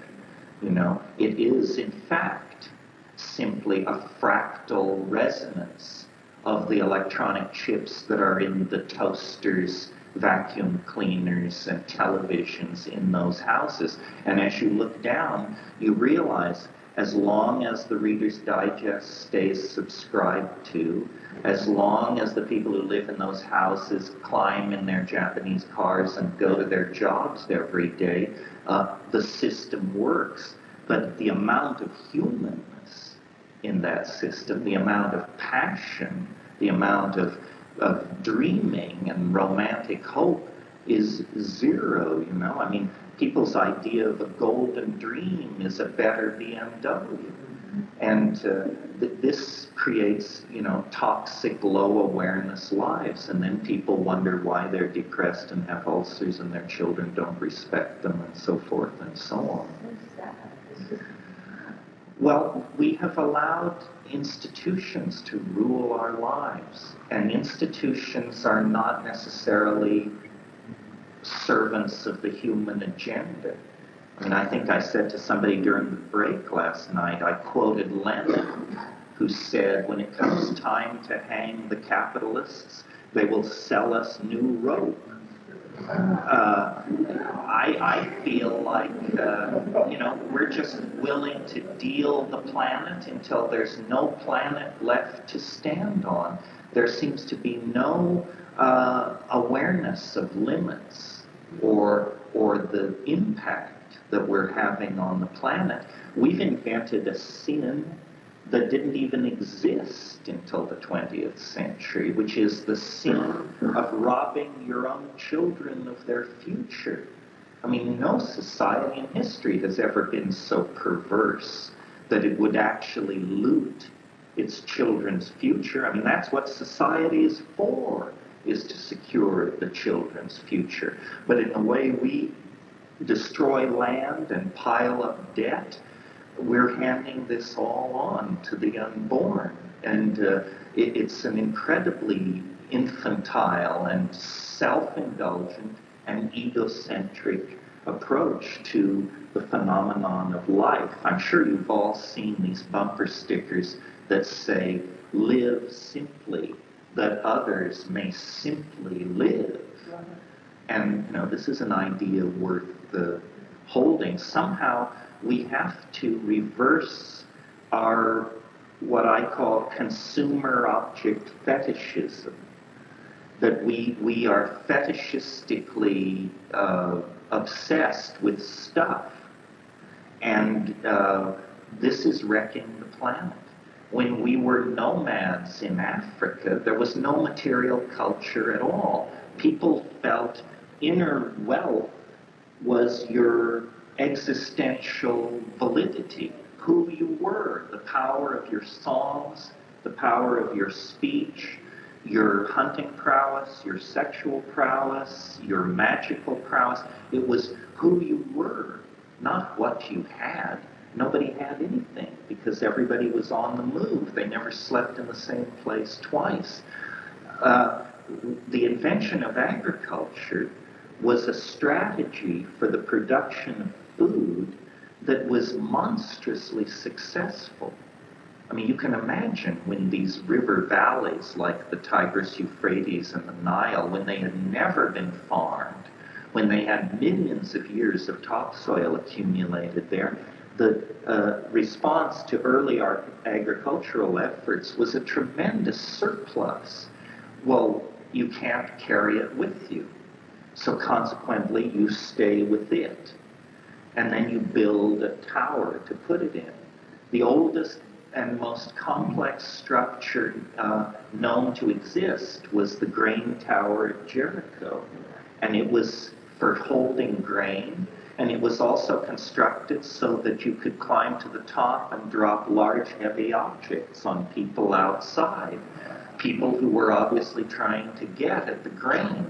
The invention of agriculture created haves and have-nots. It created economy, because suddenly you had more food than you could eat at any one time, so the concept of trade arises. It creates urbanization. It creates specialized work patterns. And you can just see how we are the inheritors of all of these new institutions, the institutions that arose in the Neolithic, urbanism, agriculture, job specialization, gender specialization, so forth and so on. This set us on the downhill path to the present circumstance in the absence of psychedelics. Yeah. Terence, in Dialogues at the Edge of the West, you and Rupert talk about resacralization, and one of the aspects of that is the visiting of the sacred sites and the taking of the hallucinogens in those kind of contexts. Can you talk a little bit about this? I mean, have you got any feedback in terms of experiences at the sites under influence? Well, as you may or may not know, Rupert Sheldrake is the great developer and purveyor of the theory of morphogenetic fields. And that's the idea that the past actually has a presence in the now, that things happen easier if they've happened before. That's not a scientific principle at all. In fact, from the scientific point of view, that's nonsense. But if it's true, then a ruin where people lived for thousands and thousands of years with a certain lifestyle should have a kind of ambient field that you can tap into. And I think this is true. I don't exactly understand the mechanism, but it's certainly true that when you take mushrooms at, say, Palenque in Chiapas or Monte Alban or someplace like that, you see the motifs of the civilizations that inhabited that spot. taking psilocybin at Borobudur in Java is a completely different experience than taking it at Tikal, for example. It is as though the past lingers in places. The model that I want to communicate to you about psychedelics that I think is most fits the facts, I mentioned this a little bit last night, is a mathematical model that consciousness, well, here's a metaphor. Some of you may be physical chemists, and you know how sulfur has two melting points. I mean, if you have yellow sulfur and you heat it, it will liquefy. But if you keep heating it, strangely enough, it will re-solidify. And if you continue heating it, it will melt again at a higher temperature. It has two melting points. So the way I think of consciousness is it is something which takes the shape of the vessel which contains it, the way water, when poured into a pitcher or a glass, takes the shape of the container. And we, for reasons discussable but not entirely clear, are born into a three-dimensional matrix with a temporal dimension.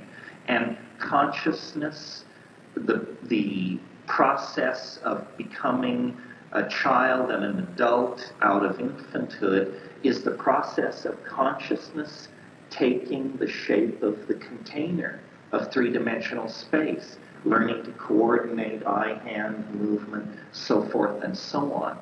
When we take psychedelics, the three-dimensional boundaries are dissolved.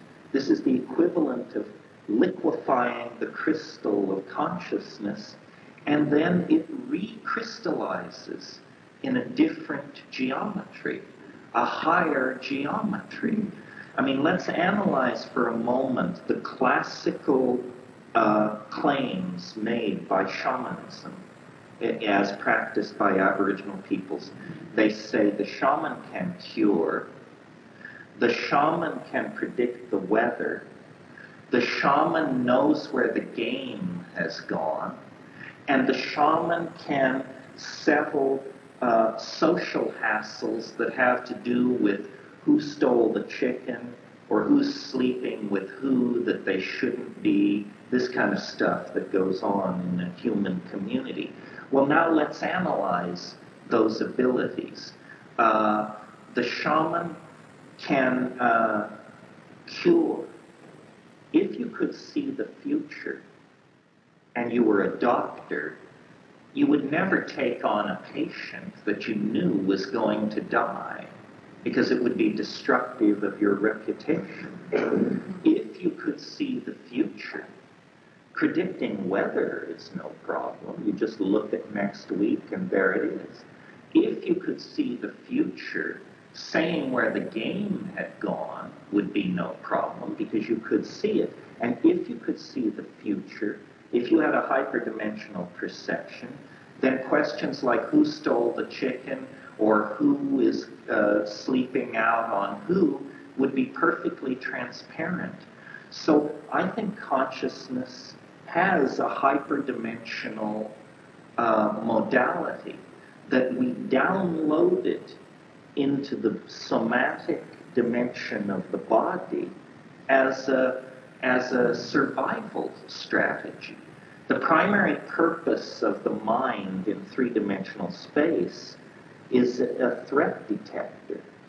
You know, it anticipates problems, approaching saber-toothed tigers, large holes in the ground, falling branches. The mind is a threat detector, and it moves the physical body out of harm's way. That's an evolutionary and practical adaptation of consciousness. What consciousness is in and of and for itself is very hard to say exactly.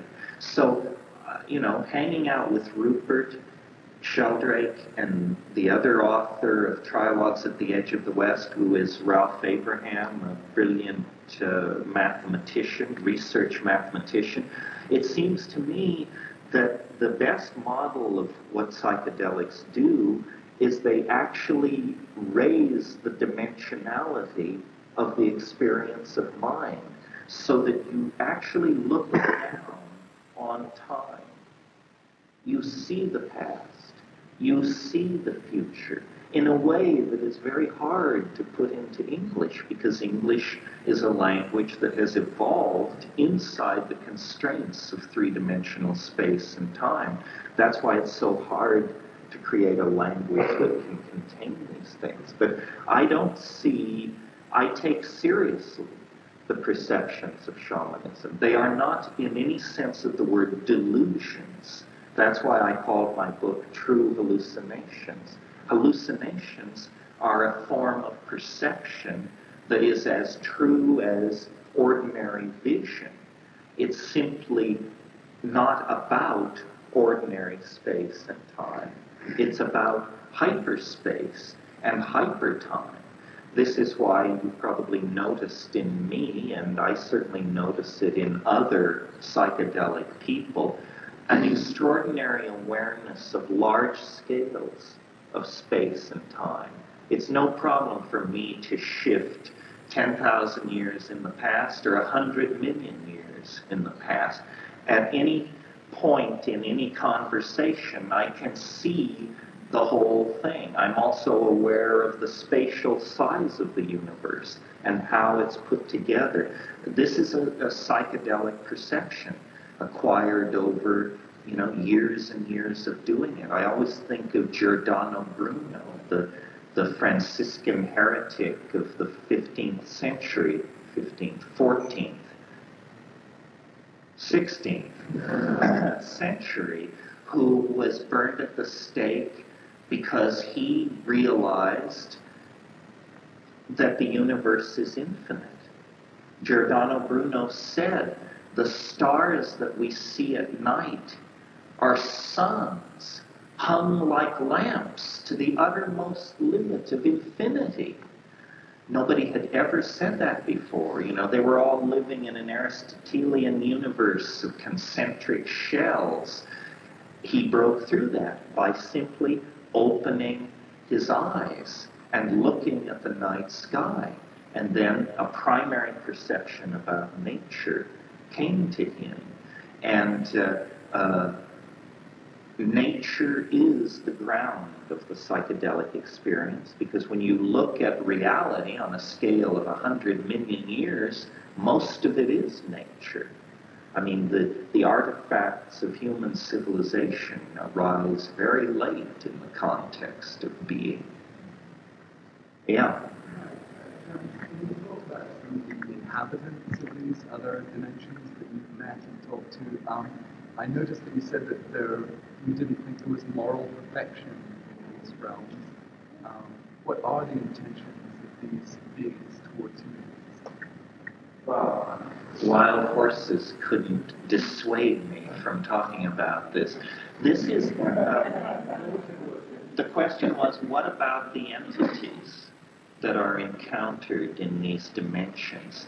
And I guess it carries us to the core issue, because, if I tell you that there is a substance, a plant, or a drug that allows you to access childhood memories, or that allows you to more deeply appreciate art and music, or that allows you to be a kinder, gentler human being, I don't think this is exciting, but it doesn't strain credibility.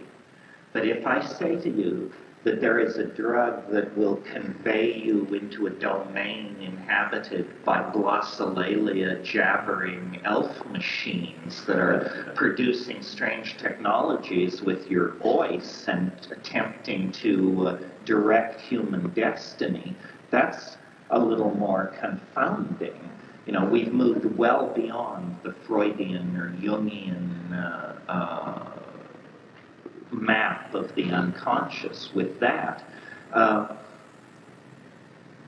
that was what really set me on this path. I had taken LSD before I smoked DMT, and I was able to hold it within the model provided by Freud and Jung and Huxley and ordinary literatures of mystical experience. But when you smoke DMT, it seems to carry you into a data field that is well beyond the ordinary or classical mystical domains, because the first thing most people notice about the DMT flash is that it's filled with organized intelligence. You see entities, and they are not material, but they are full of affection and interest in humanity, and they are attempting to communicate something. I don't know how many of you have actually smoked DMT, but or heard me describe what happens when I do it. But it is the most extraordinary experience that a human being can have this side of the yawning grave. I mean, there's no doubt about it. It's the onset is very rapid, like 15 to 20 seconds. And first there's a kind of a swirling mandalic form, usually orange or yellow, that we've come to call the chrysanthemum, simply because that's what it looks like. It looks like a chrysanthemum. And then, as you're looking at that, what's happening at the synaptic level is these DMT molecules, which have a greater affinity for the serotonin receptor than serotonin itself. By the tens of millions, these molecules are elbowing serotonin aside and fitting themselves into the lock of the receptor and turning the key. And there is this high-pitched and then a sense of a membrane breaking or ripping or something. There's a sound like a bread wrapper being crumpled, which a friend of mine said, oh yes, that's your radiointellecty leaving the anterior fontanelle at the top of your head. Well, maybe. It's certainly something dramatic is going on. And then you are propelled into a kind of tunnel, a kind of disystolic, fluctuating thing. And there's a lot of sucking and popping sounds, a kind of a...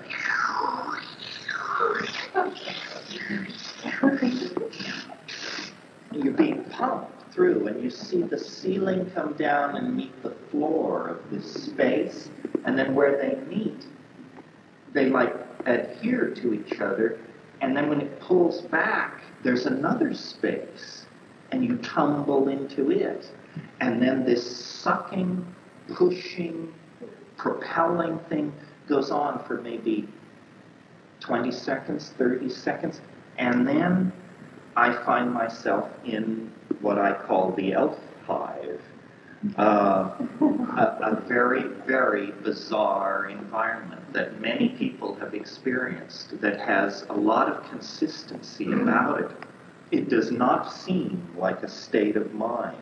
It does not seem like a production of your imagination. It seems like a place. I mean, every preceptor in your body is telling you, you are somewhere. This is not an experience happening in your mind. You are somewhere.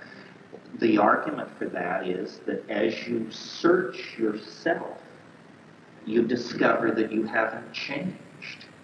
You're who you were before you smoked the DMT. The problem is the world has been completely replaced by something previously inconceivable and totally unimaginable. No artist, no culture, no civilization produced art or images or literature or poetry which even hinted at this place. This is not the realm of the Jungian archetypes. This is some other domain. And what it is it's a room, a dome space, light indirectly lit. You can't tell where the light is coming from, but there seems to be no point source.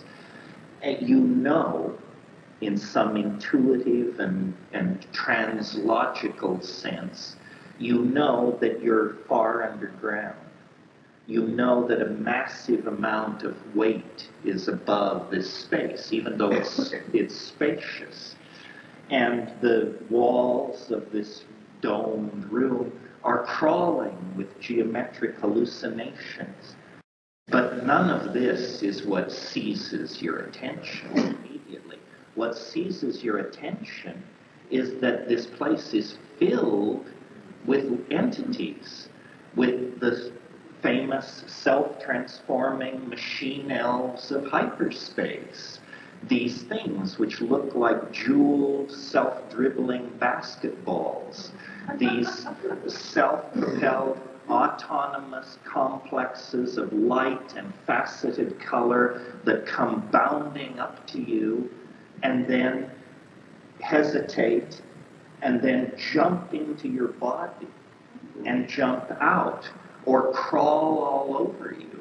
And you have to understand, this is 30 seconds deep into this experience. You were with your ratty friends somewhere, using drugs, and now that's all gone. And you're in this place, and the usual, I mean, I react to it like, you know, and I'm like, oh, God. You know, yes, breathing, yes, pulse, yes, breathe, breathe, breathe. And these things are saying, you know, they're dancing around in front of you and they're saying, do not abandon yourself to amazement. Do not give in to wonder, which is an almost impossible piece of advice because you're going through all kinds of changes. First of all, the question, this couldn't happen unless I was dead. You just say, you know, this is too far out. There's no, you don't go to this place and come back. So you're dealing with that, you know, am I all right? And after about 15, 20 seconds, you manage to convince yourself, you know, I'm okay, I'm all right. Meanwhile, these things are going through these transformations, geometric, mathematical transformations, and they sing. They sing.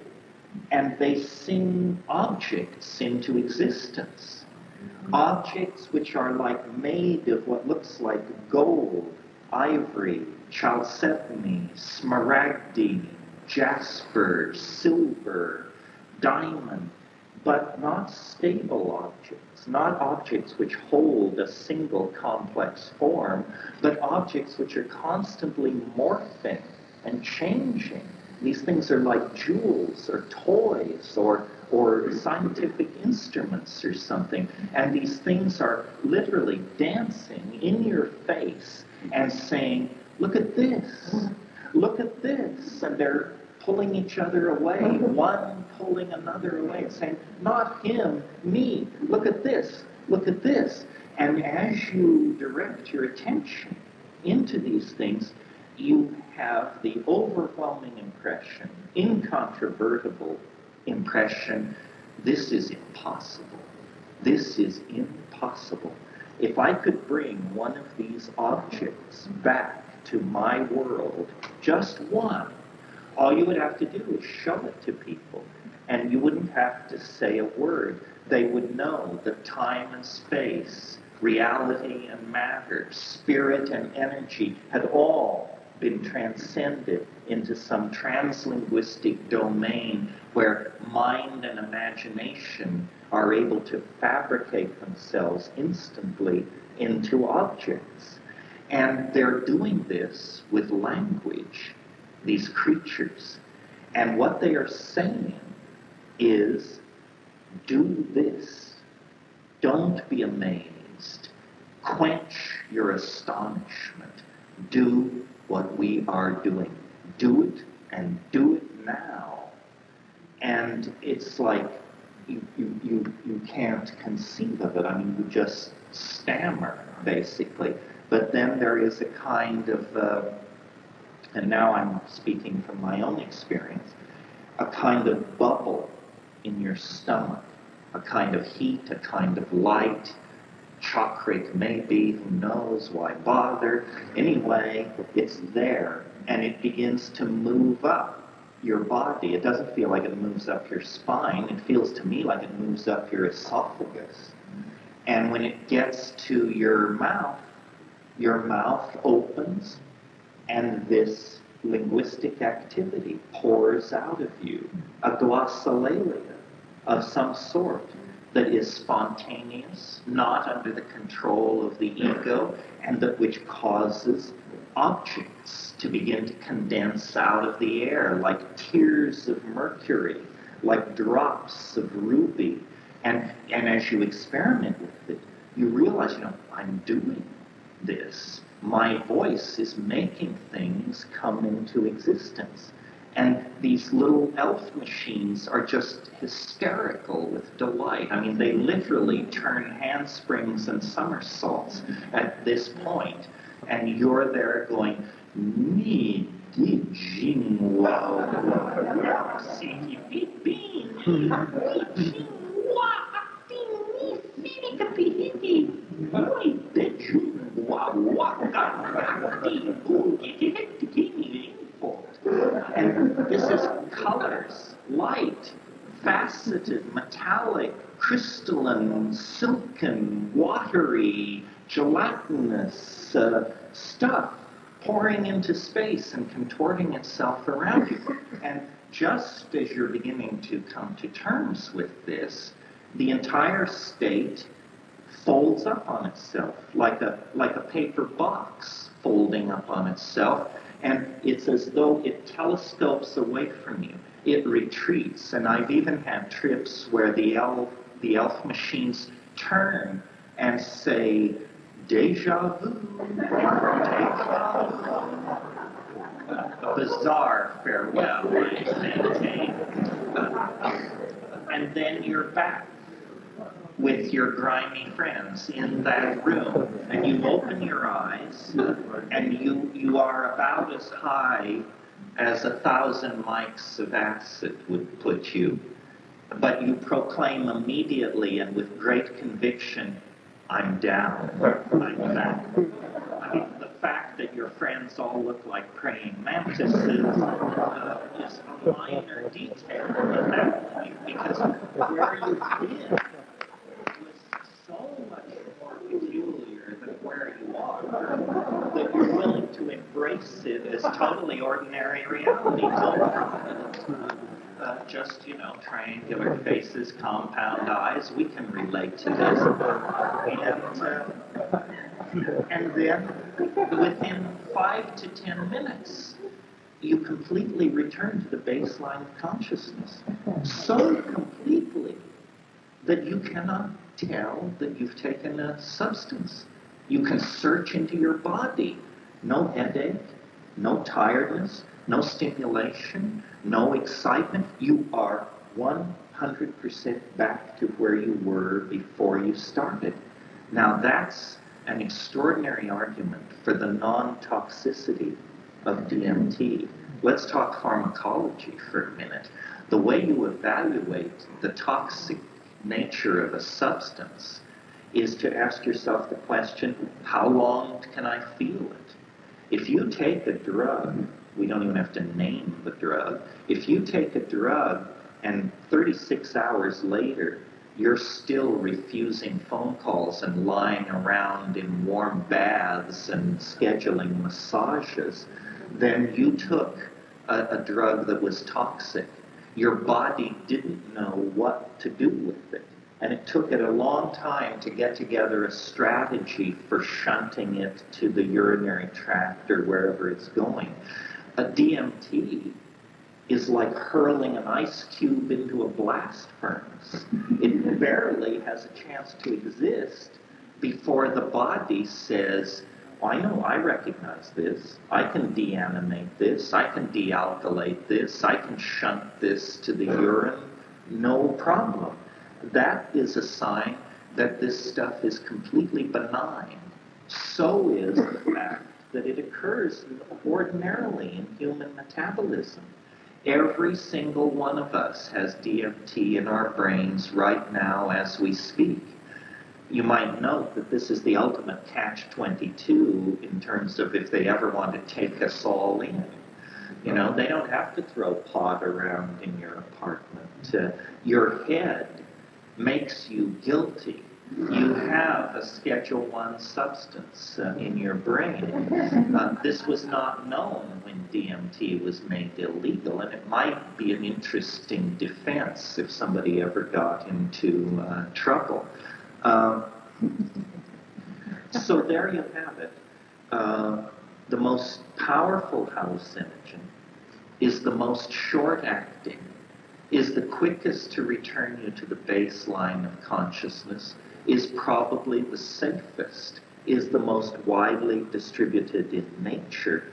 And unlike LSD or, in some cases, psilocybin, this doesn't seem to confirm our ideas about the human unconscious, the cheerful theories of Freud, Jung, and Reich. It seems instead to imply that the universe is a system of condensed levels of manifestation that we can, under extraordinary situations, move between these levels.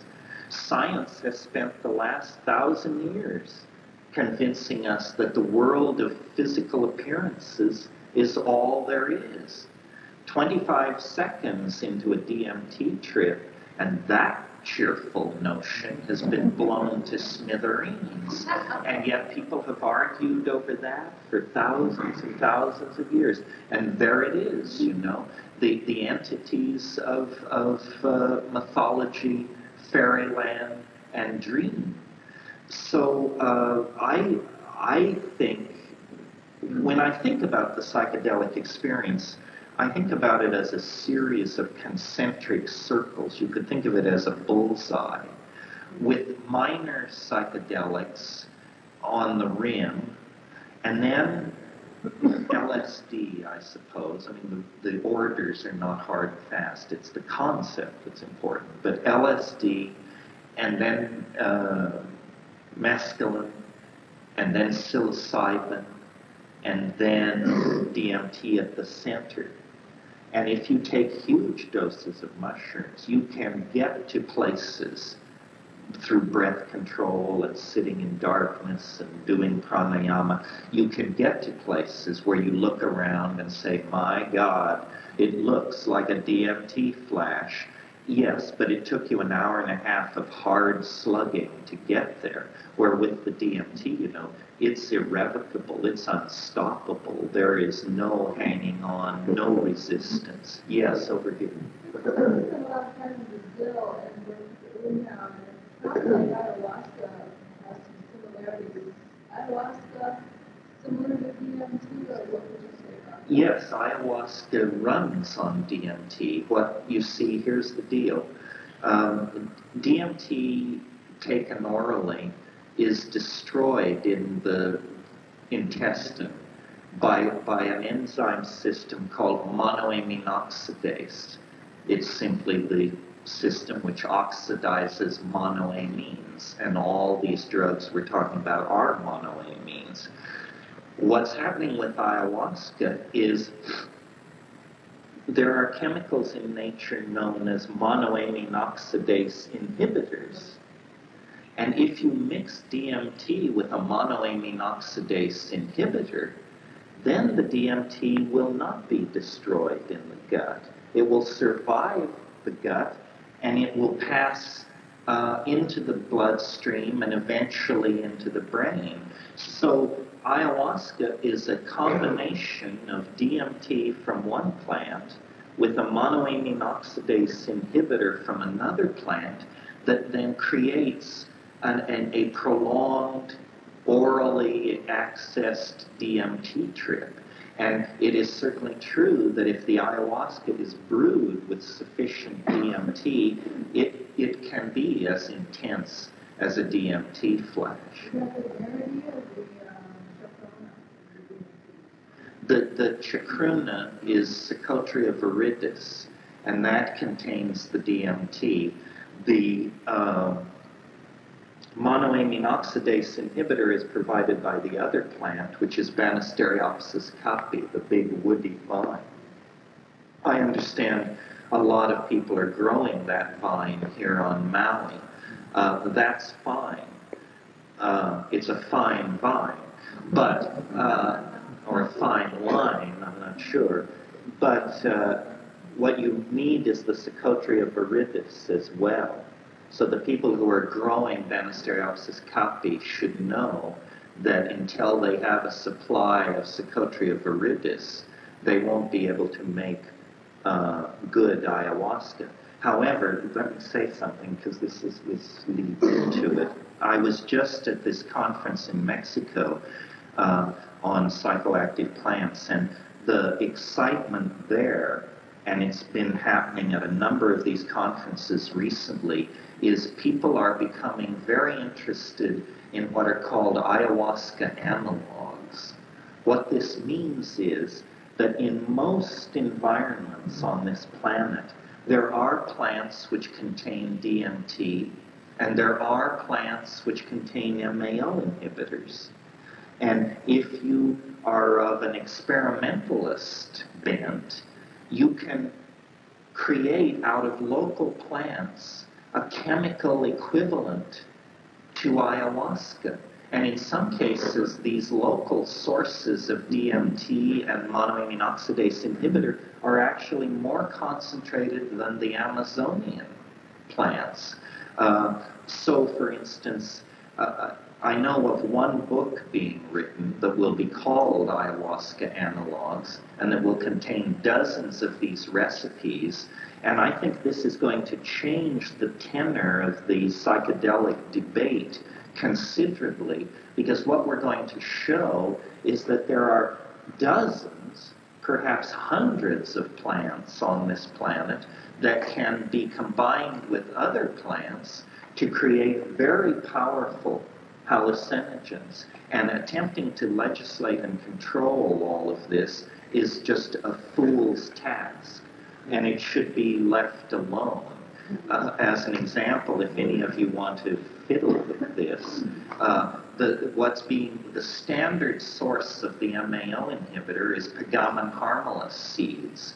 Pagamen harmala is Syrian rue. It grows from Manchuria to China in dry areas, and the 2 grams of Pagamen harmala seeds ground in a Braun coffee grinder or osterizer or something like that can be combined with some source of DMT to produce an ayahuasca analog.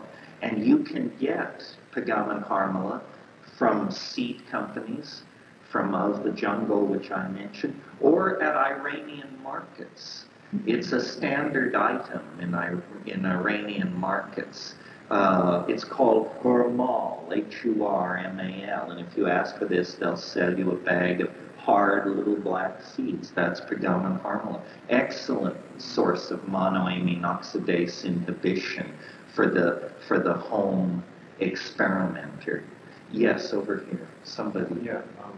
Have you or known anyone that took too much DMT, like twice, 3 times? Yes, well, I remember one incident years ago where we were in the loft of some house somewhere and doing some foreign country where it was legal, and somebody who had walked like half a mile and then run up 3 flights of stairs came into the room and saw that we were smoking DMT. And so since smoking DMT takes a certain amount of courage if you have done it before, you have to sort of be macho to get through it. So this person just flopped down on the floor, huffing and puffing, and I said, Tom, you need a hit. And he took it, and he took 3 very large hits, and he was quiet for a very long time. And then in a very small voice said, I've done too much.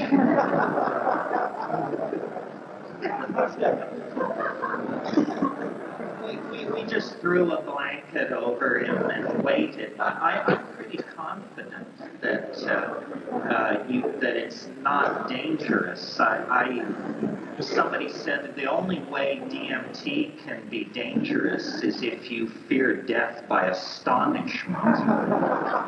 And that's a big leap sitting here, but death by astonishment is a real possibility. I mean, it is so amazing that you feel like you have broken the amazement reflex, and it's just gotten stuck. And you're saying, how awesome can something be? How blown can your mind be? Yeah. I was wondering, not necessarily about the danger, physical danger, more on the experience of it. Is it more in that room than you were ever, or longer lasting, or different? It's more in it. Like, for instance, on psilocybin, you hear a teaching voice, the mushroom voice. And sometimes, this is me, I don't know if other people do this, but I've noticed in psilocybin there's a certain place about an hour and 30 minutes into it, which I call Elfland. And it's not that there are elves there, it's that when you pass through this place, if you have had enough experience with these things, when you pass through this certain place in the psilocybin intoxication, you know that elves could be there. You can feel them the way you feel pigs in the woods, but you can't see them, So when I pass through that place, I can call them out. And it's sort of like a Nepali marching band. It comes from a long way off. It's like tinkling, drumming, percussive, and it comes closer and closer and closer. It's like the approach of a parade. First you hear it, then you see it, then it's all around you, then it passes by, and then you're left in darkness again. So it's a kind of coming out, and people say, how do you call elves? It's very simple. Some of you may remember a wonderful episode, an early episode of I Love Lucy, where she's talking to Ethel about communicating with flying saucers. And Ethel says, well, how do you do it? She says, well, it's very simple. You just close your eyes and say, come in, little green men, come in, little green men. And I found that perfectly effective. You don't have to go to Sanskrit. You don't have to decode Kabbalistic ultrastructure. You just say, come in, little green man, and they will emerge, literally out of the woodwork. I mean, that expression, coming out of the woodwork, means a lot more to you after you smoke the DMT, because they come out of the woodwork, yes. Back here, yeah, here. It occurred to me after experience with DMT that there possibly would be a correlation between near-death experiences and alien abduction experiences. Have you ever thought into that, or do you think people are kind of breaking through in that area without being Well, that's an interesting question. I've thought about it. The near-death experience, as conveyed by the various books, Ken Ring's books and Moody's books, sounds a lot more pedestrian than DMT flashes. I mean, it's all about beckoning dearly departed ones. I've thought about DMT in terms of that, and I think it may be an ecology of souls, but it's not Aunt Minnie or Uncle Fred. It doesn't work like that. I don't know. The near-death experience, the alien abduction thing, I have more trouble with. I know some of the people at the center of that point of view, I guess you would call them, and I haven't been terribly impressed with their integrity or their integrity. Without raining on anybody's parade, I would like to suggest that what the alien abduction experience is that we are in such a state of crisis as a culture that a lot of people are losing the ability to distinguish memory from dream. And that, in fact, it's very hard to distinguish memory from dream. We all deal with this on a trivial level. I mean, I'm sure you've had the experience of going to dinner with someone that you rarely see and saying to them, my goodness, it's been 8 years, it's been 10 years since we had dinner in this restaurant together. And them saying, hey, I've got news for you. We've never had dinner together in this restaurant. Well, in a trivial case like that, you just say, huh, that's funny. I must have dreamed it or something, because I have a very clear impression of this. But if it's an alien abduction, then it becomes much more problematic to know where to locate it. I am very resistant to, what you have to know about me is just because you're a nut, it doesn't mean that you're open to other nuts.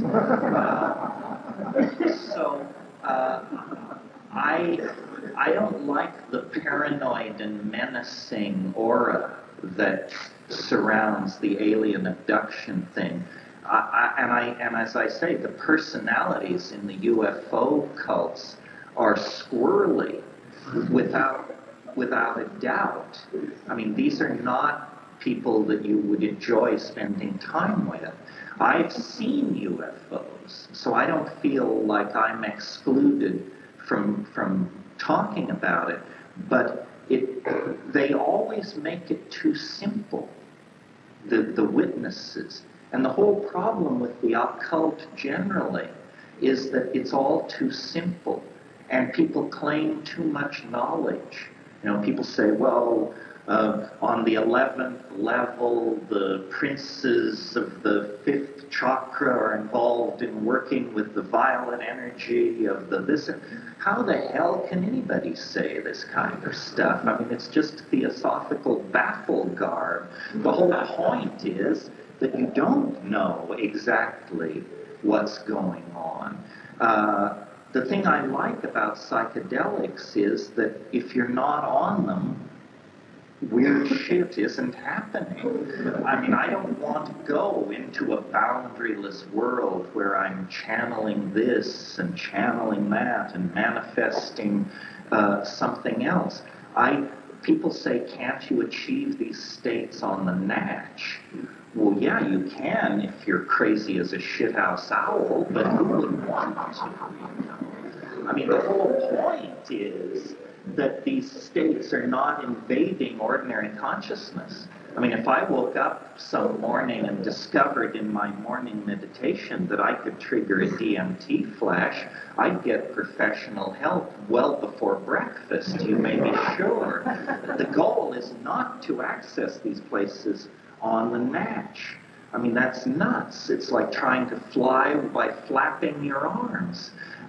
They're just as real when you access them on DMT as when you access them any other way. I don't know what it is with the... my rule, which is Occam's razor, familiar to any of you who studied logic, is hypotheses should not be multiplied without necessity. In other words, don't be weirder than you have to be. based on what you know and experience. Because that's weird enough if you're doing your homework. So to decide that you're going to believe in some fantastic occult cosmology is to essentially throw away your freedom. I'm a pragmatist. I don't like ideology, any ideology. I mean, I don't like, I mean, there are obviously toxic ideologies, fascism, sexism, but ideology itself is toxic. Once I asked the mushroom in the Amazon, I said, why are you dumping all this stuff on me? Why me? And it said without hesitation, because you don't believe in anything. And that's what it requires, I think, is an empty vessel. If you carry to it beliefs about fairyland or divas or etheric bodies or all that, then it will simply inflate your pre-existing belief and confirm all your prejudices, and you'll be no better off than some other form of middle-class smugness. What you have to do is try and empty yourself of belief and say to it, be what you are for yourself. And when you do that, you know, with the mushroom, there's an enormous organ tone, and black drape curtains begin to rise. And after about 45 seconds of that, you say, that's enough of what you are in and of yourself. Let's go back to the dancing mice, the little rolling candies, the birdies, and the bright colors, please. Yes. Can you talk a little bit about, you speak of the mushroom in several of your books as the precursor for religion and brain expansion, and also I'm interested in the teleological implications here, but also as the resider at the end of time that you talk about in I think 2012, and the magnet effect. Could you go into this in a little more depth? Yeah, I have to give a product warning here. You get two things from me. You get what you could have gotten somewhere else if you went to libraries or read books or did something. In other words, I'm just a teacher, and I tell you what you could find out somewhere else. And that's what we've been talking about here, exotic as it may seem. The other thing you get is my conclusions about these places. And those are simply my conclusions. They have no force. There's no moral or intellectual imperative to line up with me on these things. But as a psychedelic voyager, I keep trying to create a meta-theory. I keep trying to understand what is happening. And I really have come to believe, this harks back to what I was saying at the beginning here this morning about how the psychedelic experience is an experience of higher dimensionality, that what that boils down to is an awareness of the future. And the future is not what we think it is. The future is not something which extends endlessly away from this moment into a dimension that has not occurred yet. The future is finite. And this is a big surprise.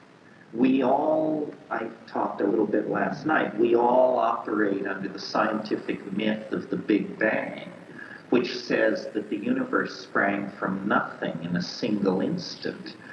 That seems to me highly improbable. Difficult to assess the odds, I grant you, since it only happened once, but highly improbable that out of a perfect dimensionless vacuum, a singularity of such complexity as this universe could spring into being.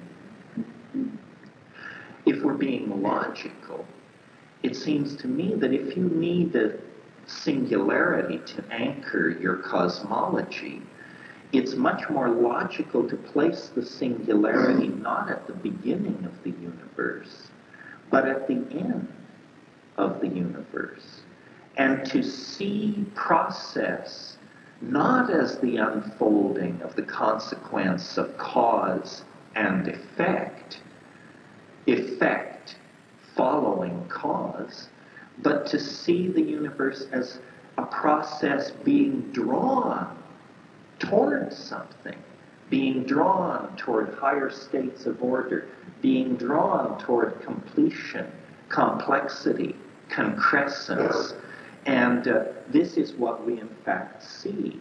I talked about it last night, the way molecular complexity was the foundation for life, life the foundation for higher animals the foundation for thinking civilized beings, and so forth. I really believe that what's happening on this planet is a kind of birthing process.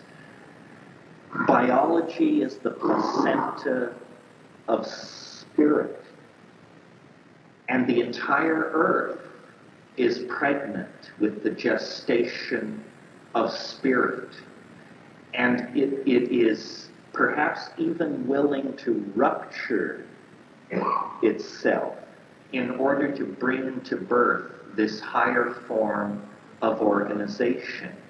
And in the same way that birth, that the process of the gestation and birth of a child takes a long time, but it's very dramatic in the last few hours, that's where the action is, because that's when the child moves into the birth canal, and convulsive tremoring begins, and the uterus expels the child into another dimension. I think history is the birth canal of spiritual transformation. That the reason we are such strange creatures is because we are neither spirit nor simply animal. We are the fetal form of a new ontological order. And it takes about 25,000 years for the process to come to completion.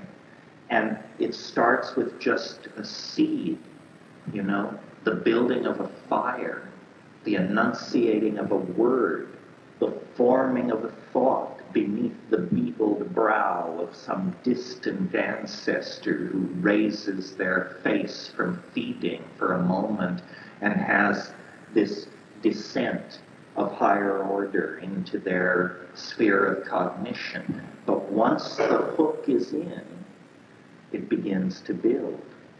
Technologies, languages, philosophical points of view, inventions, migrations, gene swarming, religious teachers, techniques, it all begins to feed into itself faster and faster and faster and faster.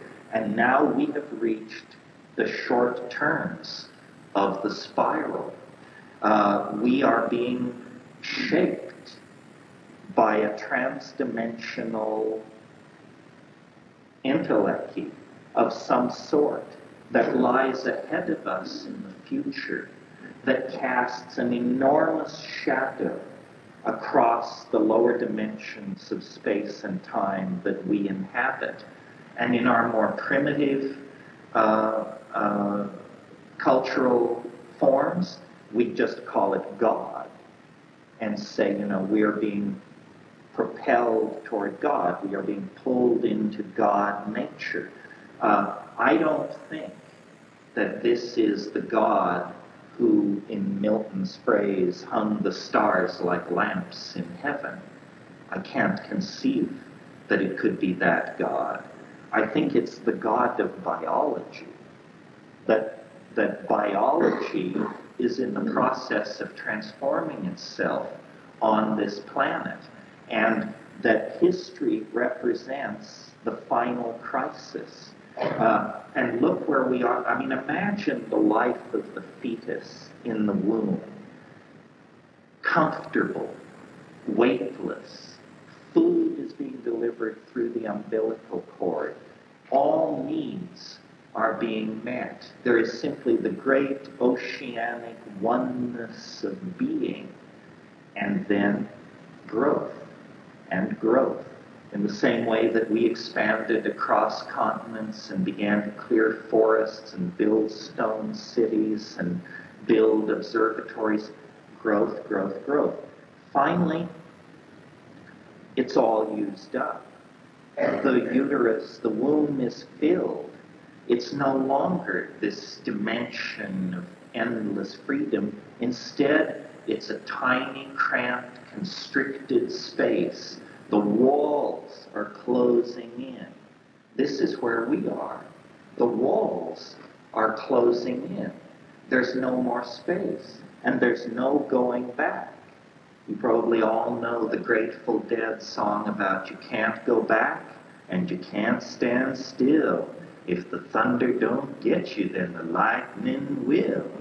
That's where we are. That's what the 20th century is. It's the awareness that we have eliminated the option of centuries of a human future. It's all now going to be settled in the next few decades, whether or not this species goes extinct or goes hyperspatial. In other words, whether or not this experiment in the birthing of spirit is to end in stillbirth or a successful parting of mother and child, the earth emptying its womb, heaving an enormous sigh of relief, and us then going off to whatever grand and glorious destiny the spiritual imagination can find for itself in hyperspace. And so the chaos of the 20th century is the chaos of birth. I mean, if you had never seen a human birth and you were to happily come around the corner and be confronted with this, it vibrates medical emergency. Blood is being shed, organs are distended, there's moaning and groaning. It looks like a problem. You have to really make a leap to faith to say, how beautiful, new life coming into the world. This is how we do it. Make way for the new order. Well, that's what we have. We've used up 3D. We have begun the long path down the birth canal. We are suffocating. The walls are closing in. We cannot imagine what lies beyond us. On the other hand, a fetus in the birth canal, how can it ever know that it'll grow up to be airline pilot, research scientist, fashion model, or whatever? Those are whole realms of categories that don't even exist in the world that it inhabits. And I think that what psychedelics are about, and what shamanism is about, is getting behind the screens and learning what the plot is, figuring out what human destiny means. I don't think we should despair. I think we're moving on. Everything you know is going to be changed and lost. This is the psychedelic truth of life. Nothing lasts. Not your enemies, not your lovers, not your fortune, not even your own dear self. Nothing lasts. So the place to be is in the felt experience of the moment with a model of the whole that feeds optimism and light back into your daily activity. It's an incredible act of hubris to believe that we are not part of nature's plan, to believe that we have somehow escaped from the yoke of natural obligation and are just off on our own bender of some sort. I don't think that's true. Granted, we are weird. We are the weirdest animal species on this planet. But octopi are weird, and praying mantises are weird, and sperm whales are weird. We just claim a certain domain. We are the trigger species. We are the minded ones. We are the species that downloads ideas into matter. We are the species that lives inside history. We live inside our ideas. We fabricate cities and international airports and national governments and languages and religions, and then we inhabit these things. The soft monkey meat that we are is not the essence of our humanness. This vast coral reef of technology and information transfer devices and paved highways and all this, this is the human world that we have created. We have downloaded ideas into three-dimensional space, and we've discovered that three-dimensional space can only take so much of this downloading of structure out of the imagination and into the world. And I think now we're going to the place where the ideas come from. And the shamans, for 100,000 years, have looked out over the landscape of time and seen history and seen that it comes to an edge. And beyond that steep edge beat the oceans of transdimensional eternity. And we are now being swept toward that. We cannot remain in the womb forever. It's inconceivable that we could try to manage human society on this planet for another 1,000 years. We have raised expectations in people that cannot be met if we extract every drop of petroleum from the planet, if we fabricate all the metals into junk. We still cannot give everybody a middle-class lifestyle. So something else is happening. We are preparing for a leap into hyperspace. You know, the French have an expression which means to step back before you leap. This is what the 20th century is. The world of the Edwardian gentlemen, the mathematical dominators, the print heads, the object fetishists, all that, that's the 19th and early 20th century. Since about 1925 on, we have been circling around the problem of hyperspace, the unconscious, the Jungian archetypes, the psychedelic experience, the unspeakable. It has many names, but we have been butting our heads against it and gathering ourselves. There was an attempt in the 60s. It was premature. It's like one of those contractions where you say, it's coming, the baby's coming, it's coming, and then it doesn't come because the contractions fade away, and it turns out, no, maybe the next set of contractions will bring the baby. And that's where we are now. And we need to learn from the 60s and from the past. But I think psychedelics are central to our cultural evolution, and I think that's obvious because mind is central to our cultural evolution. If the expansion of consciousness is not what the future is about, well then what kind of future is it going to be? Is it going to be a progressively more brutish, regimented, fascist, mechanistic, organized and totalitarian future? I fear so, if we don't honor the mind, celebrate diversity and complexity, and psychedelicize ourselves in an attempt to do it as your question implied and I responded. You can predose with the MAO inhibitor and then take the tryptamine. What we developed in the Amazon that we really enjoyed doing was taking mushrooms and about 2 hours into the mushroom trip, smoking the bark of Banisteriopsis caapi, smoking the bark of the ayahuasca plant. Well, that contains an MAO inhibitor. And if you just took a couple of drags of this MAO inhibitor with your system saturated with psilocybin, it would immediately dial up the brightness of the hallucinations, and for about 25 minutes. And then it would go back to the normal level, and then you could take another hit and do it again. And you could do this 5 or 6 times in the course of a night We called it vegetable television.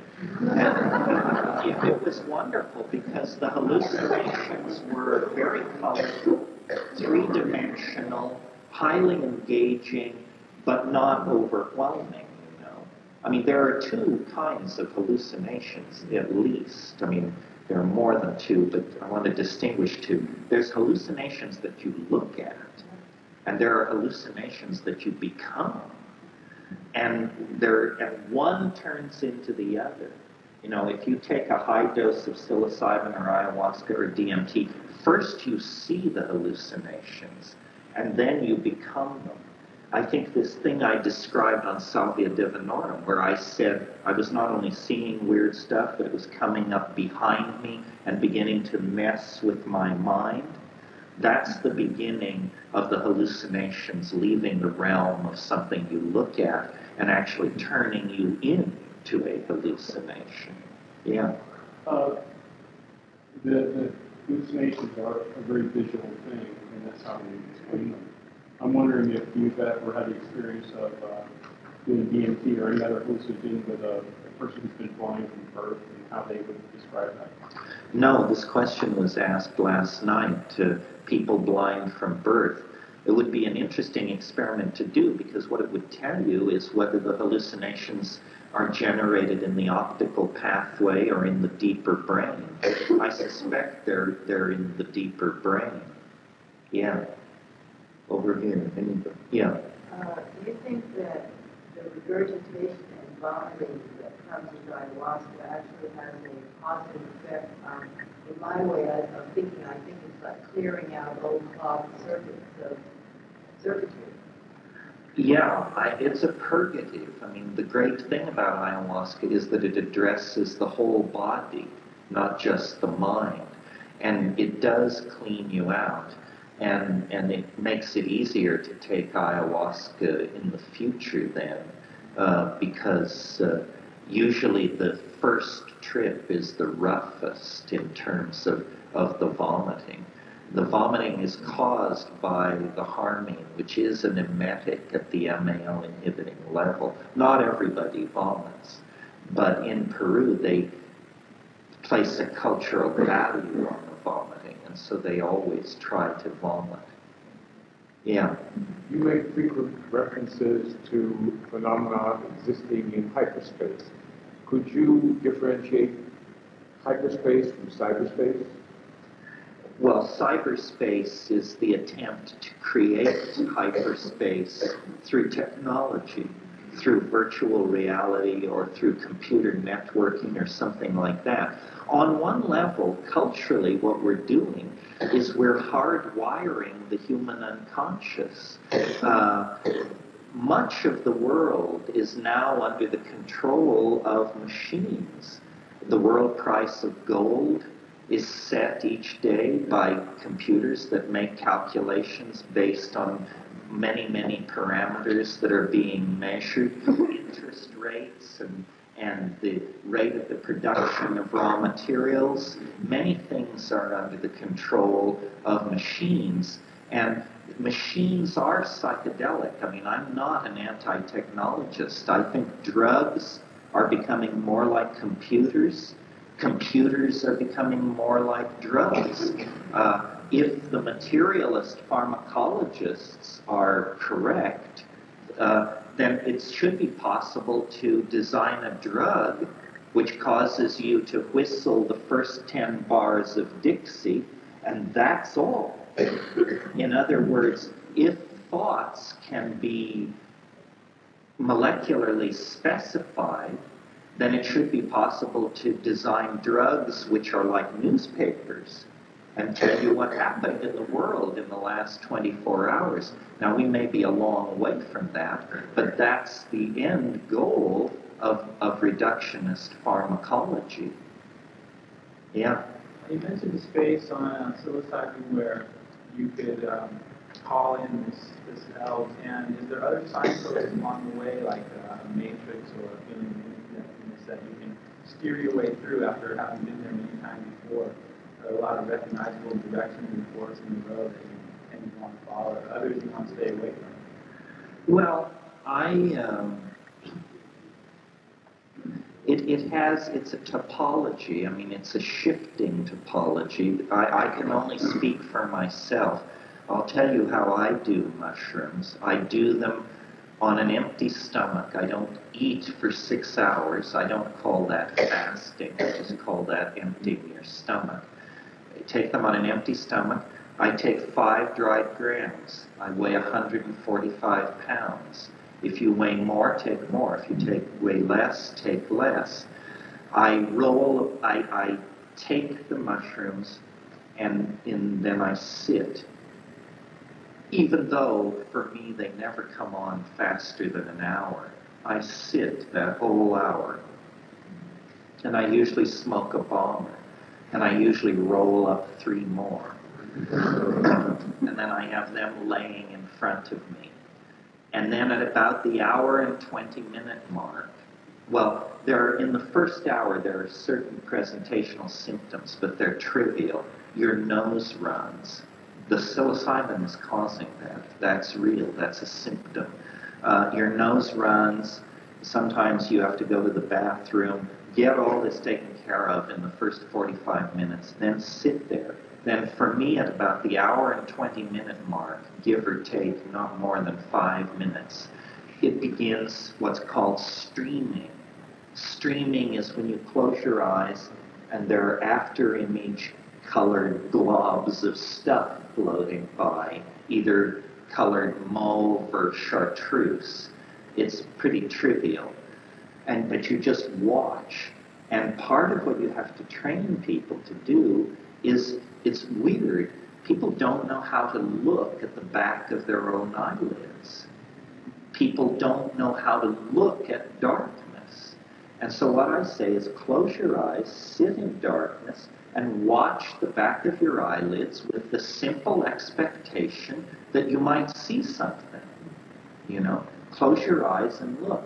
Well, then the streaming gives way to the first wave, which is usually pretty steep.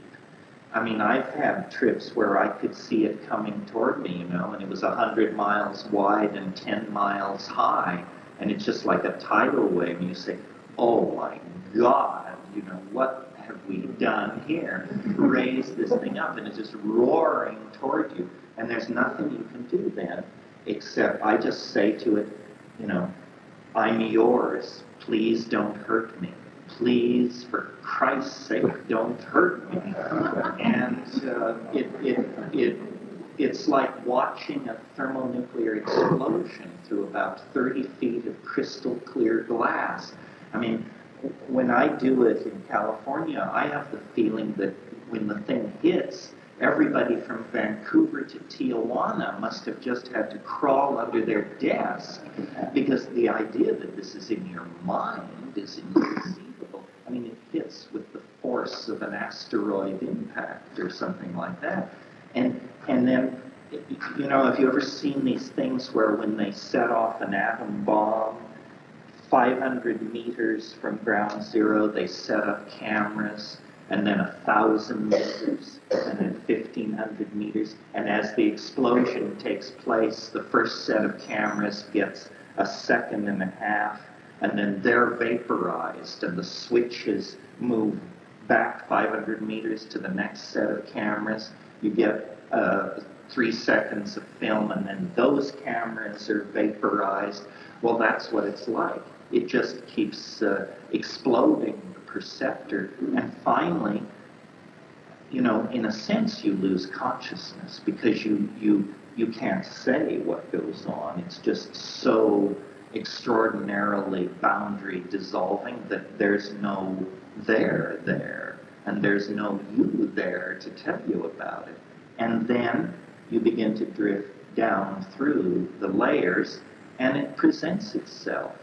And it can present itself all kinds of different ways. I remember one trip I had, I think it was this same trip, the 100 miles wide, 10 miles high thing. This wave came at me, and I barely had time to lay down.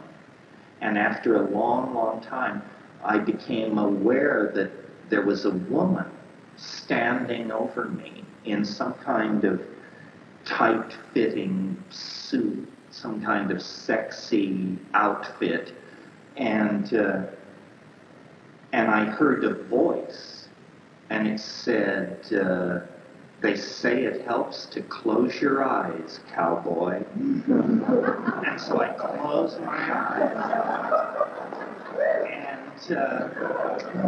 and it was just raging. And then after about 30 seconds, I opened my eyes, and this woman who was standing over me with my body between her legs, put her face right down next to mine and said, "Is it strong enough for you, asshole?" Yeah. Yes. It's strong. So, the humor of the thing is amazing. It can come at you so many different ways. And then the conversations take place. And they can be anything. I mean, I remember one trip where, something's happening and then click, and I'm looking at a map, and over here is the East Coast, New England, Florida, so forth, and over here is Europe and England. And so I'm looking at this map, and then I see a little ship setting off from France, like a little cartoon ship. And the voice says in my head, "Each ship represents 10,000 settlers." And so I see this ship, and it lands in New England. And then I see one leave from England, and it lands in Georgia. And then I see little villages growing. It says, "Each village represents a community of 100,000 people." Well, what is this? It's an animated movie about the colonization of North America? Great, thank you. I have no idea what this is for. The other thing you can do with mushrooms, which is really fun, is you can say to it, "Be MDMA," and it will just drop its outer space-ish garb and all that, and it will be MDMA. You can say to it, "Be LSD," and it will be LSD. And then, as I said, the scariest thing to say to it is, "Show me what you really are for yourself." And at that point, it just begins to come apart, and you can't stand it. After 40 seconds of that, you say, "I'm sorry I even asked. Reassure me." And because you have the sense, my God, this thing is what it seems to be. It's a galactic intelligence. It's 1 billion years old. It's touched 10 million worlds. It knows the history of 150,000 civilizations. It's beyond your possibility of conceiving, and why it is communicating with an organic atom like yourself is not entirely clear. Its essence cannot be assimilated. It guards you from it. It protects you. And one thing I've always noticed about mushrooms is how incredibly kind it is to beginners. People almost never have bad trips early on in their involvement with it. It's once you trust it and it trusts you, then it says, how far do you want to go? How far do you want to go? And this is here on a place like Maui, where there's a lot of spiritual disciplining going on and a lot of stress on conscious growth, it's worth talking about this. I have the impression from psilocybin that if you truly want to be the monk on Cold Mountain, this is the way to do it. You can do it. With all these other spiritual disciplines, yoga, diet, mantrayana, the whole bit, everybody drives with the accelerator slammed to the floor. That's the only way to make progress in those disciplines. is work at it like a dog, and maybe you'll get somewhere. Once you come to psychedelics, you get a lot of interest in locating the brake pedal. The brake pedal becomes central to the enterprise.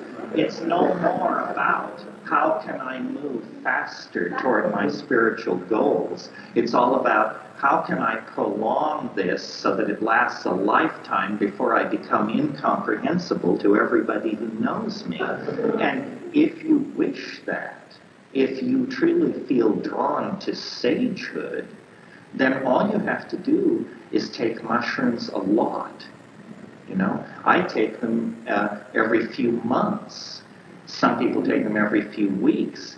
Take it 3 times in a week at the 5-gram dose, and you will have to make decisions about what you want to do with your life, because I've noticed when I take it in the Amazon, the perception that you really have to discipline yourself to resist is the mushroom says, you know, go into the forest, take off your clothes.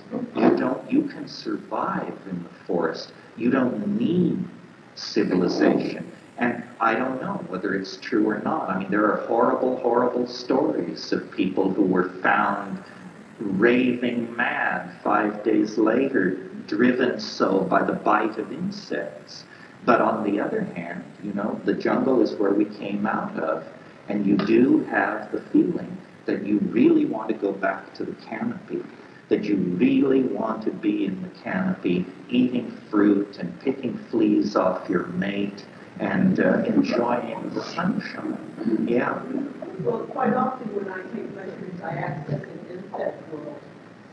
And also they are little marching bands, and just like you talked about the elves. Have you ever encountered that? Sure. The same way. They're lots of fun and the same kind of context. Yeah, it's the same thing. It's small, fun, marching and performing entities of some sort. I've thought a lot about DMT and tried to create a model for it. And I've created many models, and all of them taken together don't do it justice. And I realize that every time I smoke DMT. The first thing I realize is everything you've been telling people is bullshit. That's not what it is at all. And so here comes some.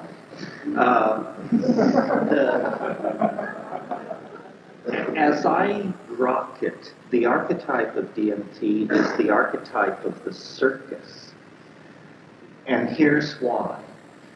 The circus is about clowns. It's about a circle of light. It's about a dome, a tent.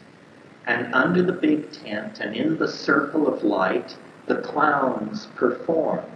And a circus is a wonderful place to bring children. But a circus is more than clowns under the big tent. My own first awareness of eros that I have is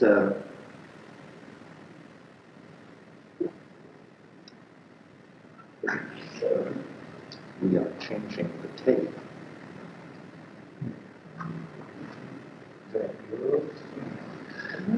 The first awareness of eros that I can remember for myself was when I was about 3. My parents took me to a circus, and there, high above the center ring, hanging by her teeth in a tiny spangled costume, was the acrobat lady. And this is death and eros spun together. She's practically naked. She's hanging by her teeth. She works without nets, and I got it. You know, I didn't have an atom of testosterone in my body at age 3, but I got it. That's part of the DMT thing. Eros, in some way that I have not been able to put my hand on. I recently saw somebody, I've seen a lot of people do DMT, but I saw someone do DMT who had a full body orgasm, and it went on and on and on and on, and this woman kept saying, take me, take me, take me. And then she was saying, I want to stay here with you. I want to stay here with you. And, you know, she had never had an experience like this. So there is this erotic component. But the circus is more than the acrobat lady and the clowns. It's also the sideshows, the thing in the bottle, the goat-faced boy, and the fat lady, and all of that. And that's there too, the weirdness of it all. I remember I grew up in a small Colorado town, and every 4th of July, the carnival would come. And we, the children of the town, would look forward to this. And then when the carnival came, our mothers would not let us play outside as late at night as we used to be able to, because carny people are strange, you know. You don't know where they came from. They probably don't have the same morals and ethics as the townsfolk. They entertain us all for a few days, and then they pack up all their stuff and go away, and it's like they were never there. And every kid worth his or her salt wants to run away with the circus. So I really think the circus is one fitting metaphor for what DMT is. There are other metaphors. I mean, when I go in there and treat with those elves, I have the feeling that they love me, they're fun, we're having a good time, but you don't want to take your eye off the ball. This is no place to let down. And I've asked myself, where in the past have I had this strange feeling, this mixture of friendliness but possible risk, cooperative dealing with danger in the background? And I recall in the mad folly of my youth, I used to smuggle gold from Laos to India.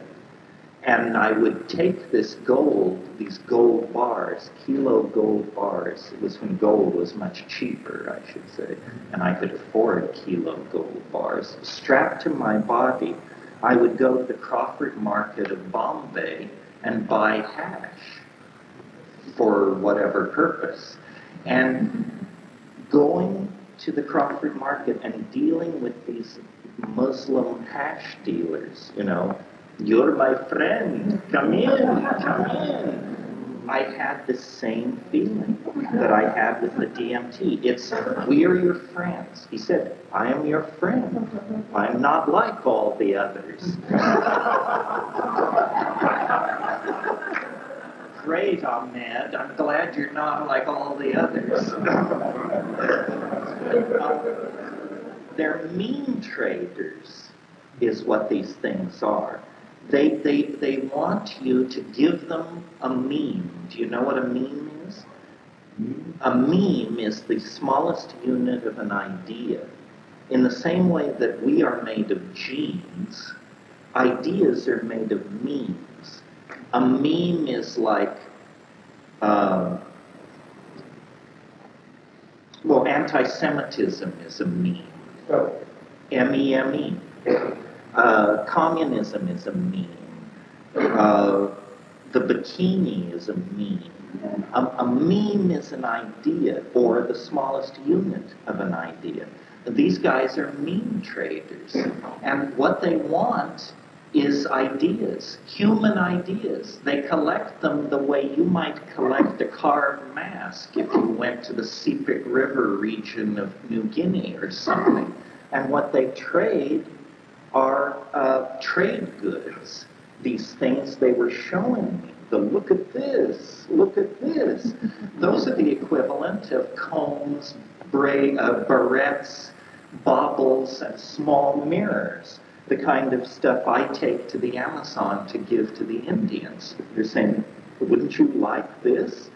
Give us a line of poetry. Or how about a mathematical equation? Or something like this. They are traders in memes. They are also,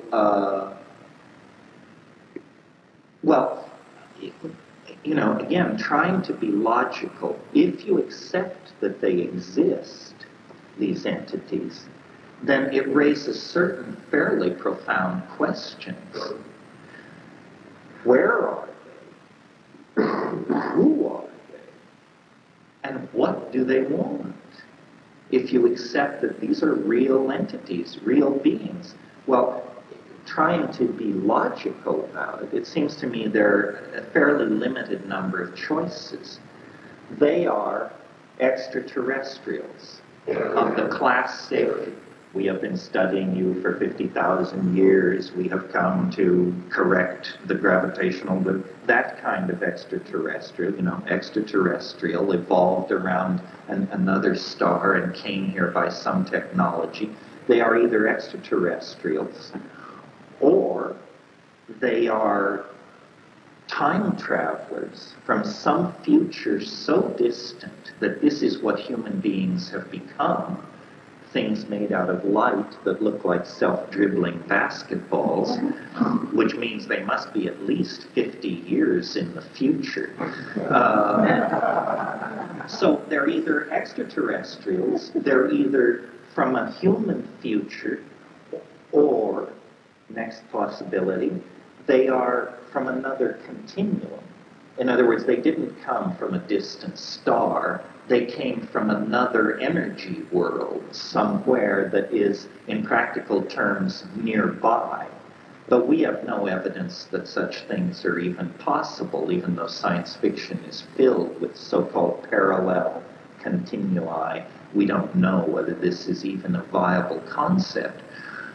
Or, and this, believe it or not, is the most conservative possibility. If we accept that these things exist, if we accept that they have an intent to communicate with us, and can in fact communicate with us, if we accept that they have a deep interest and affection for humanity, then it seems to me the most logical and conservative position would be these are human souls. These are human beings, either in a post-mortem or prenatal existence of some sort. This, I never would have thought that I would be pushed to this, but I took DMT to the Amazon years ago and gave it to ayahuasqueros that I respected. And they just say, well, you haven't been listening. Didn't we tell you ever dream that at the end of the most technological and reductionist and materialist of all cultural binges, we would discover a way to look over the barrier of death itself and see the survival of organic existence in another dimension? That is just about the most astonishing development that this culture could endure. Far more astonishing than having visitors from Zenebel-Ganubi land at UN Plaza and start handing out technological gimmicks. And yet, this is what shamans have always believed for 100,000 years. This is the generally accepted belief about these entities. It just doesn't happen to be generally accepted in the high-tech industrial democracies infected with the meme of science. There, this idea is outlandish. But the people who take these things in the rainforests, in the Oaxacan mountains, for them, it's perfectly obvious that this is what it is. And as I said, I was raised Catholic. I spent a huge amount of time desacralizing myself, reading Camus and Sartre and Nietzsche and Husserl and Merleau-Ponty and positivists, and dabbled in Marxism and was a hardcore materialist. But life lived honestly, meaning not denying the content of my experience, has led me to the conclusion that the scientific model of how the universe works is complete hokum. I mean, it's fine for predicting the charge of the electron or how to land an artillery shell on somebody's head, but when you talk about, what is mind, what is life, what is intelligence, science has nothing to say about this. Science is a strategy for solving simple questions. Shamanism is a strategy for solving very, very complex questions. And I think that DMT presents a science and cultural destroying frontier. In the same way that medieval Christianity could not hold itself together in the face of the discovery of the New World, meaning this hemisphere, I don't think science, as we inherited it from the Renaissance, is going to be able to survive the confrontation with the psychedelic experience. I think this is one more reason why these things are so stigmatized and forbidden and taboo, because they are the absolute confoundment of our official religion. They show that what we believe about reality is complete hokum, and that we are actually going to have to go back to the idea that there is such a thing as a soul, that there are parts of the human personality that survive physical death, and that therefore, and this is, I suppose, sobering news for everybody, life does have a dimension of moral obligation. We are not just simply free to be secular jerks. We have to try to figure out what the universe wants of us, what is acceptable behavior and what is not. In other words, there is a moral imperative in all this. Every religion of enduring quality has some notion of an after-death vehicle, that life is a strengthening of certain structures ordinarily invisible that will be very important at the moment of death to carry the personality through to another domain. And the evidence of psychedelics and shamanism, I think, is that we need to at least take this seriously and explore it. And it can be explored. It's not in principle beyond rational comprehension. It's just that it can't be approached through an instrumentality. In other words, the way scientists like to work is they like to build fancy instruments and then integrate fancy measurements into some fishy equation. That's not how this works. We have to send great-souled people with tremendous artistic and poetic skills. We have to send those people into that dimension, and they have to return and sing and dance around our campfires and teach us what is there. And if this is done, I think that along with this dimension of moral obligation that the survival of the soul implies, there is also a dimension of hope and optimism. We don't know what life is for, and it's tremendously liberating to reconnect with the idea that there is more to the end of life than the yawning grave and becoming worm food. And it's that faith, and it isn't a faith exactly, it's secured by direct experience of the shamanic domain, but it is that experience which gives life meaning. Without that experience, meaning is not intrinsic. It has to be conferred. And so you confer meaning by fetishizing objects, or by becoming fetishistic about power and control over other people. And these are the things that do not satisfy, but that we attempt to assuage our anxiety with. So I think that in terms of human psychology, The psychedelics are empowering us to discover the true nature of humanness, a fact that our obsession with scientism has occluded for us. And this is incredibly important for the culture because, frankly, I can't tell whether we're going to survive our history.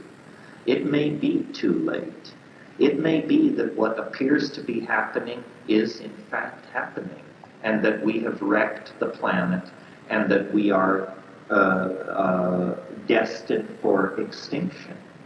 But it may be that death itself is somehow the answer, and that what we are headed forward into is a kind of non-physical existence in a non-physical dimension.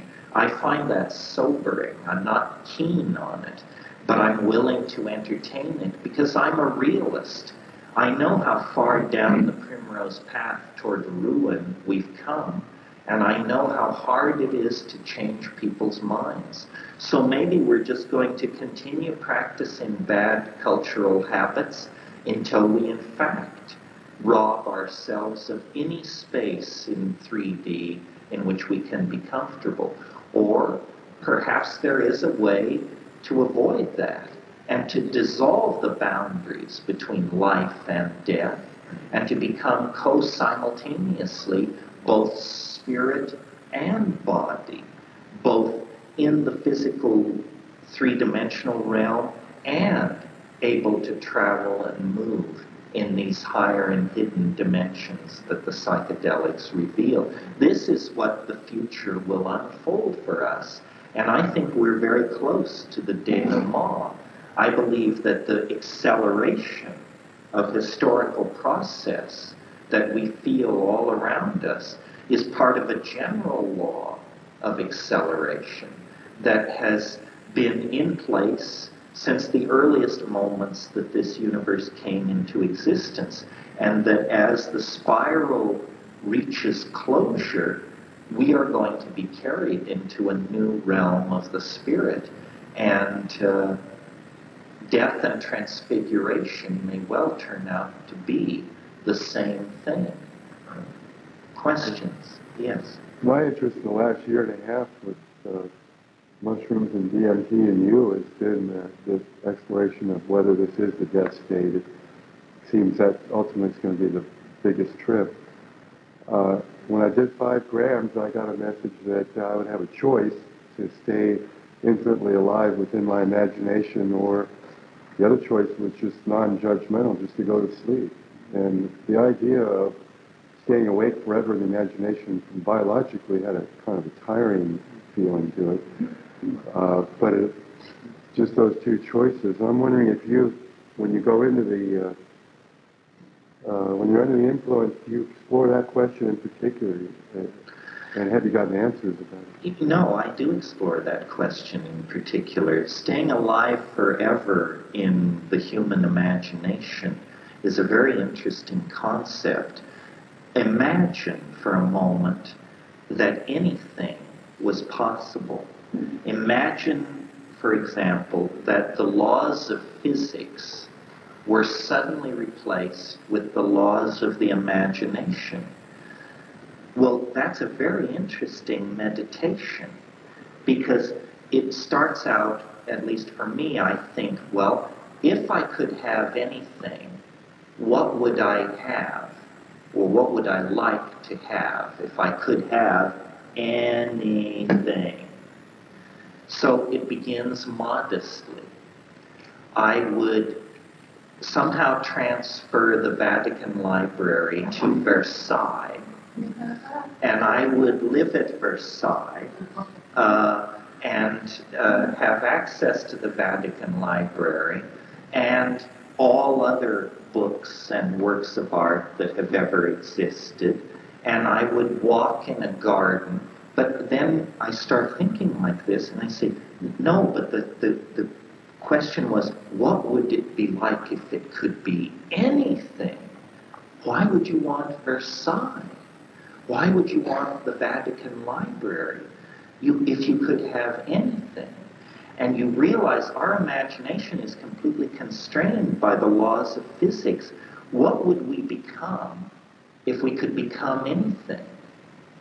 I mean, if I could snap my fingers and you were omnipotent, what would you do?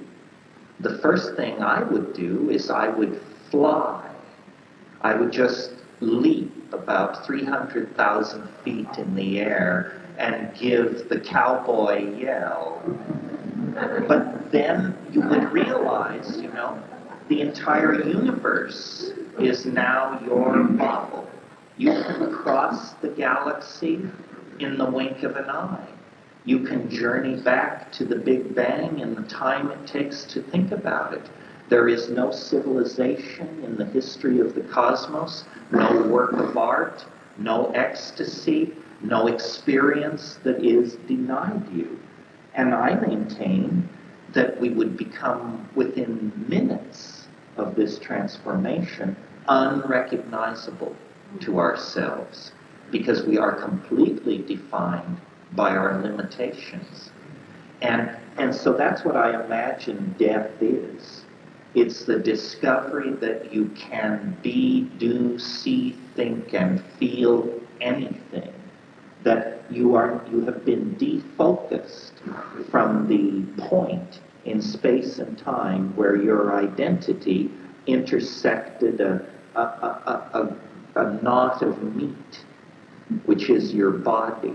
And that knot has now been untied, and you are flowing back into the infinite holographic ocean of all possibilities. And some people will create hell worlds. Some people want to be in nightmare worlds. And some people will create paradise upon paradise upon paradise. It's the final conquest of the imagination by free will. This is what William Blake was talking about, what he called the divine imagination. Yeah.